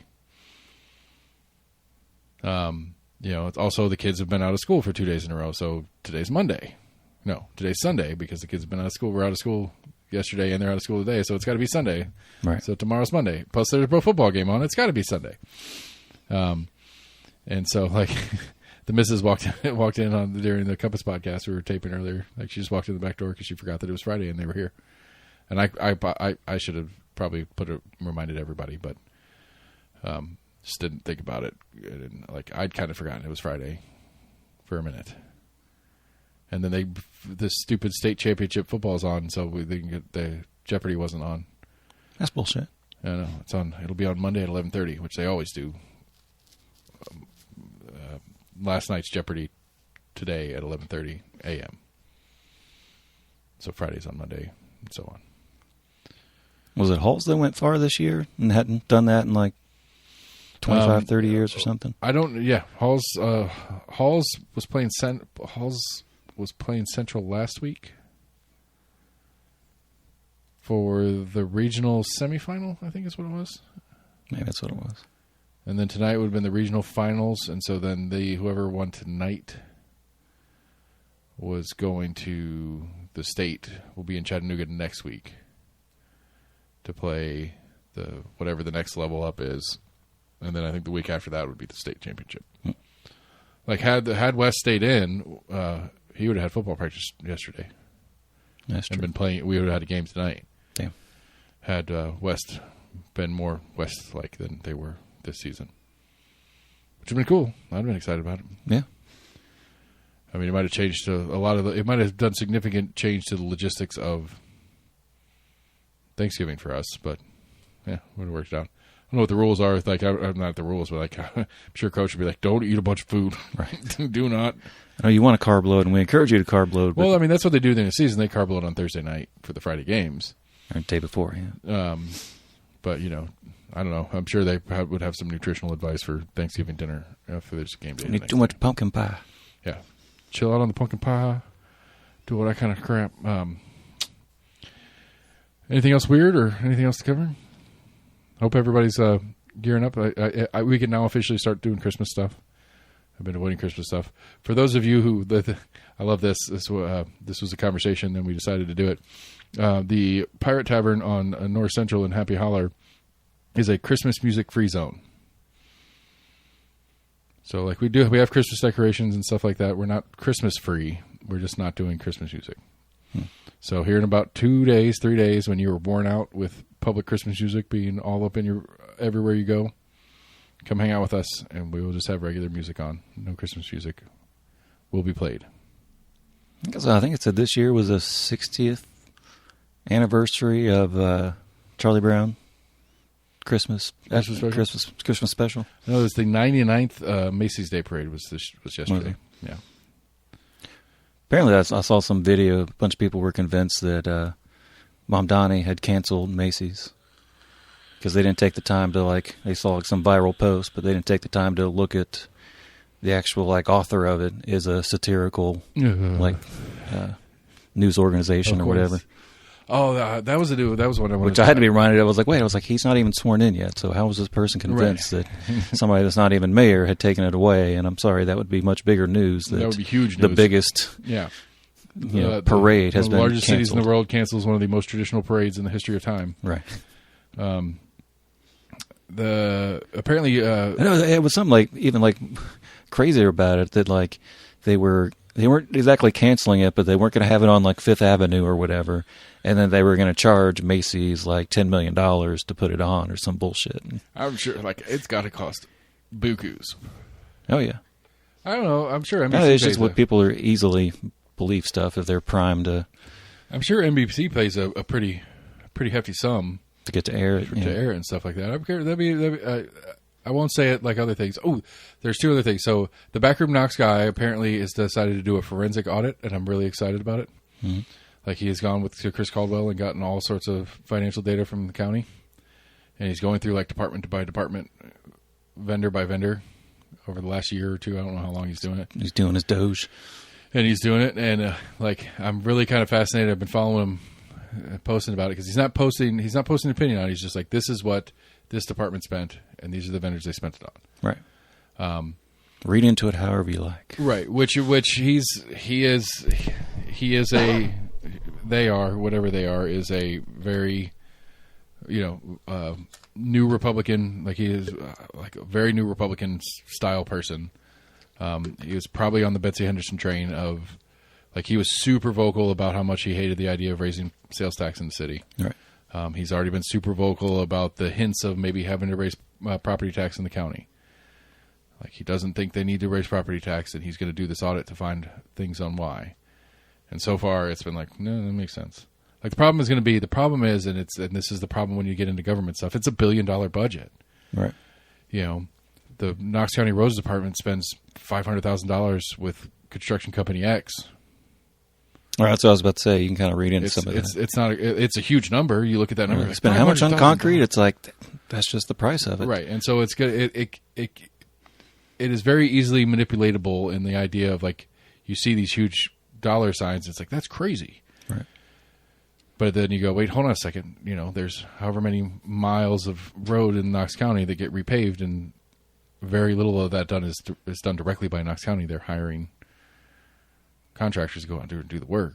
And so it's going to be interesting. I've been trying to keep an eye on it, and I want to pay attention to it. And I'm going to reach out to him again and see if he'll come do a show and talk about his findings when he gets further into it. Right.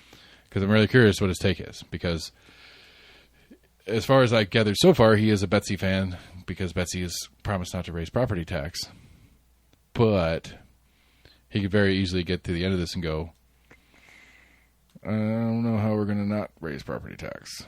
And so he may accidentally hurt his candidate by exposing how broke the county actually is.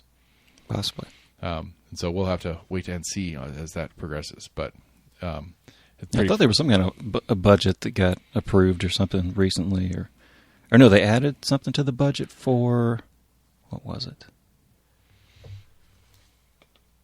I want to say the city added like $300,000 for something for a specific program. I don't remember exactly what it was now. They did their bonuses too. And then the other fun one that I did want to touch on real quick was apparently Elon had X has a new feature on X where it could tell you where the post originated. Did see that. And it's pretty fascinating. Yeah, apparently it's uncovered some supposedly like fake accounts. Right. Or just people like, some dude in Indonesia that's picking some random political fight in Dallas. Right. And it's like, dude, you're like, because, you like assume I'm Cowboy fan number one, and I put in my profile that I live in Dallas. One of them was like some account like out of like Nigeria or something. And I think it originally had said that like that person was based in America, but then after the story came out exposing all of that, right. They apparently like changed it, and they were like, "Well, I was, I'm an expatriate or something like that." Right. There was one that's I now live in Africa. Right. I'm a teacher. The one was a teacher. Maybe that's what it was. Claiming to be a teacher somewhere, and they're like, "Well, no, I was vacationing there, but I was still continuing my stuff." It's like, "No, you weren't," yeah. Because apparently, like Sagar was talking about it, because it's like, look, you get into, the backwoods of Nigeria, and the $50 or whatever you get a month for posting on X, because X is now monetized. It's one of the things that that's what I'm talking about. That so it's like, if you can get 1 million interactions or whatever it is, you can get a couple $100 or whatever a month. Right. It's like, that's not a lot here, but right. in another market, that's a lot of money to them. That's a plenty good money for where you don't have options. You don't have a lot of options for other jobs and stuff like that. And, yeah. You just start churning out clickbaity, crazy, whatever, and you get enough traction on it, you're getting paid. And so, yeah, the internet is not real people. It's just not real people being real people. It's real people working the angle of whatever the platform is, right, for whatever their own end is. To sway a bunch of real people. Right. To get other companies a bunch of money and sell ads, and clicks, and likes. But I mean, again, dude in Nigeria is probably he's not trying to actually change anybody's mind. Like, it's not he doesn't care. He's just putting up whatever he can from a certain angle to get as much interaction as possible to get paid. Right. He's like, what's trending right now? Right. You get it. There's certainly those out there that are out there doing it to cause discourse problems and make the government or make the U.S. a less stable nation. There are certainly bad actors that are doing it for that reason. Right. But I'd say a lot of them are just like, well, the incentive here is to do whatever I have to do to get as much interaction as possible. If I can get a bunch of interaction, then I can get paid. So I don't know what the solution is, although I think that's a good first step. It's like, well, are you even in Dallas, buddy? Are you even from Texas? Right. Well, all your posts are coming from, but then I guess you just get some VPNs and just VPN yourself into wherever. Right. Most people have VPNs or VPNing themselves out of the United States. Like, I need to get one just to get me out of Tennessee so I can get porn again. So stupid. Anyway, that's the show unless you got anything else. Nothing of major consequence. All right, next week, I don't know how, just programming note, I don't know what's going to happen for posting shows next week. I don't know exactly how we're going to do that. I mean, we could still, I've got to be at the IBK parade on Friday night, but we can do a late taping Friday night. Or we could do a mini show after the parade and just release a day late. Or, because I don't know, I'm not sure what I'm going to do with all the stuff we actually get at the parade. It doesn't, I don't know. I got to talk to Scott and Jesse about what they want to do with it and how we're going to use this content we get from the parade, whether it's just going to be like a. You think if they get some interviews, they're going to want to put it on their show. Well, I mean, no, like I don't think which obviously would go to their show, right? Which is fine, but the thing is, like, I don't know how much. It's not going to be. We're at a parade. We're not going to be. It's not going to be hard hitting journalism conversations, right?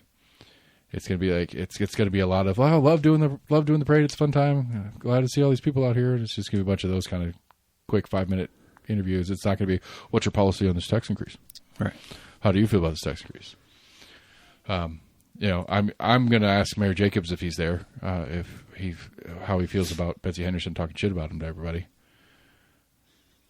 But and that's the thing. Like I'm probably just going to run. I'm just going to hit record when we get there, and let Scott and Jesse talk, and then as we bring people up, and it's just going to be like an hour and a half of just open recording, and then just go pull clips out. Yeah. And then just edit it down, and maybe just do it as the Christmas special where it's just it's just like a 20-minute bunch of mini clips of everybody. I don't know how much value any of it's going to have because, like I said, I doubt we're going to have a lot of serious conversation with anybody. Right. But we might try. If Betsy shows up, I'm going to have to figure out how to politely be like, hey, you need to come do a show. We need to come sit down. We need to talk about your platform, and I want to hear all about it. And I want you to point out to all these waste things to me. And please, like, change my mind. If you can change my mind, you're going to win the race. Because I think you already have I think by promising no tax increase, you already have a head start. And if you can talk somebody like me who actually is pretty confident and I understand the math on how wrong you are on it, if you can talk me out of it, then you should be able to talk anybody out of it. Yeah, some of the other naysayers. Yeah, and plus I need to see where she's at on like development and all that other stuff. I mean, growth is her excuse for why she doesn't have to raise taxes, and so she's got to be pro-development in that. And so, I don't know. That's the other angle. It's like, hey, West Hills, hey, Hardin Valley, you want to slow down some growth? Not with Betsy, you won't. Right. So I don't know. Everything must go. Yeah. Bigger, closer, smaller house, bigger houses, smaller yards. Just stack them on top of each other. Which I can't stand. I can't imagine living in one of these little McMansion neighborhoods that are around here. A lot of people love them. I got this nice, big, beautiful house, and I can hear my neighbors sneeze in their living room because there's only a 6-foot gap between my front door and their front door. Anyway, almost agreement, everybody. Almost agreement at gmail.com, Facebook, Twitter, YouTube, go to the website, almostagreement.com. Check what going on there. Look for us at the parade. Come to either one. I'll be at the IVK parade for the Pirate Tavern, and then the wonderful Rocky Hill Christmas parade out here in our neighborhood. We will have the production company and the pirate ship doing our thing. So we're almost in agreement. Thanks for listening, everybody. Stay smart. I don't know. Anyway, that's the show, everybody. Thanks. Bye.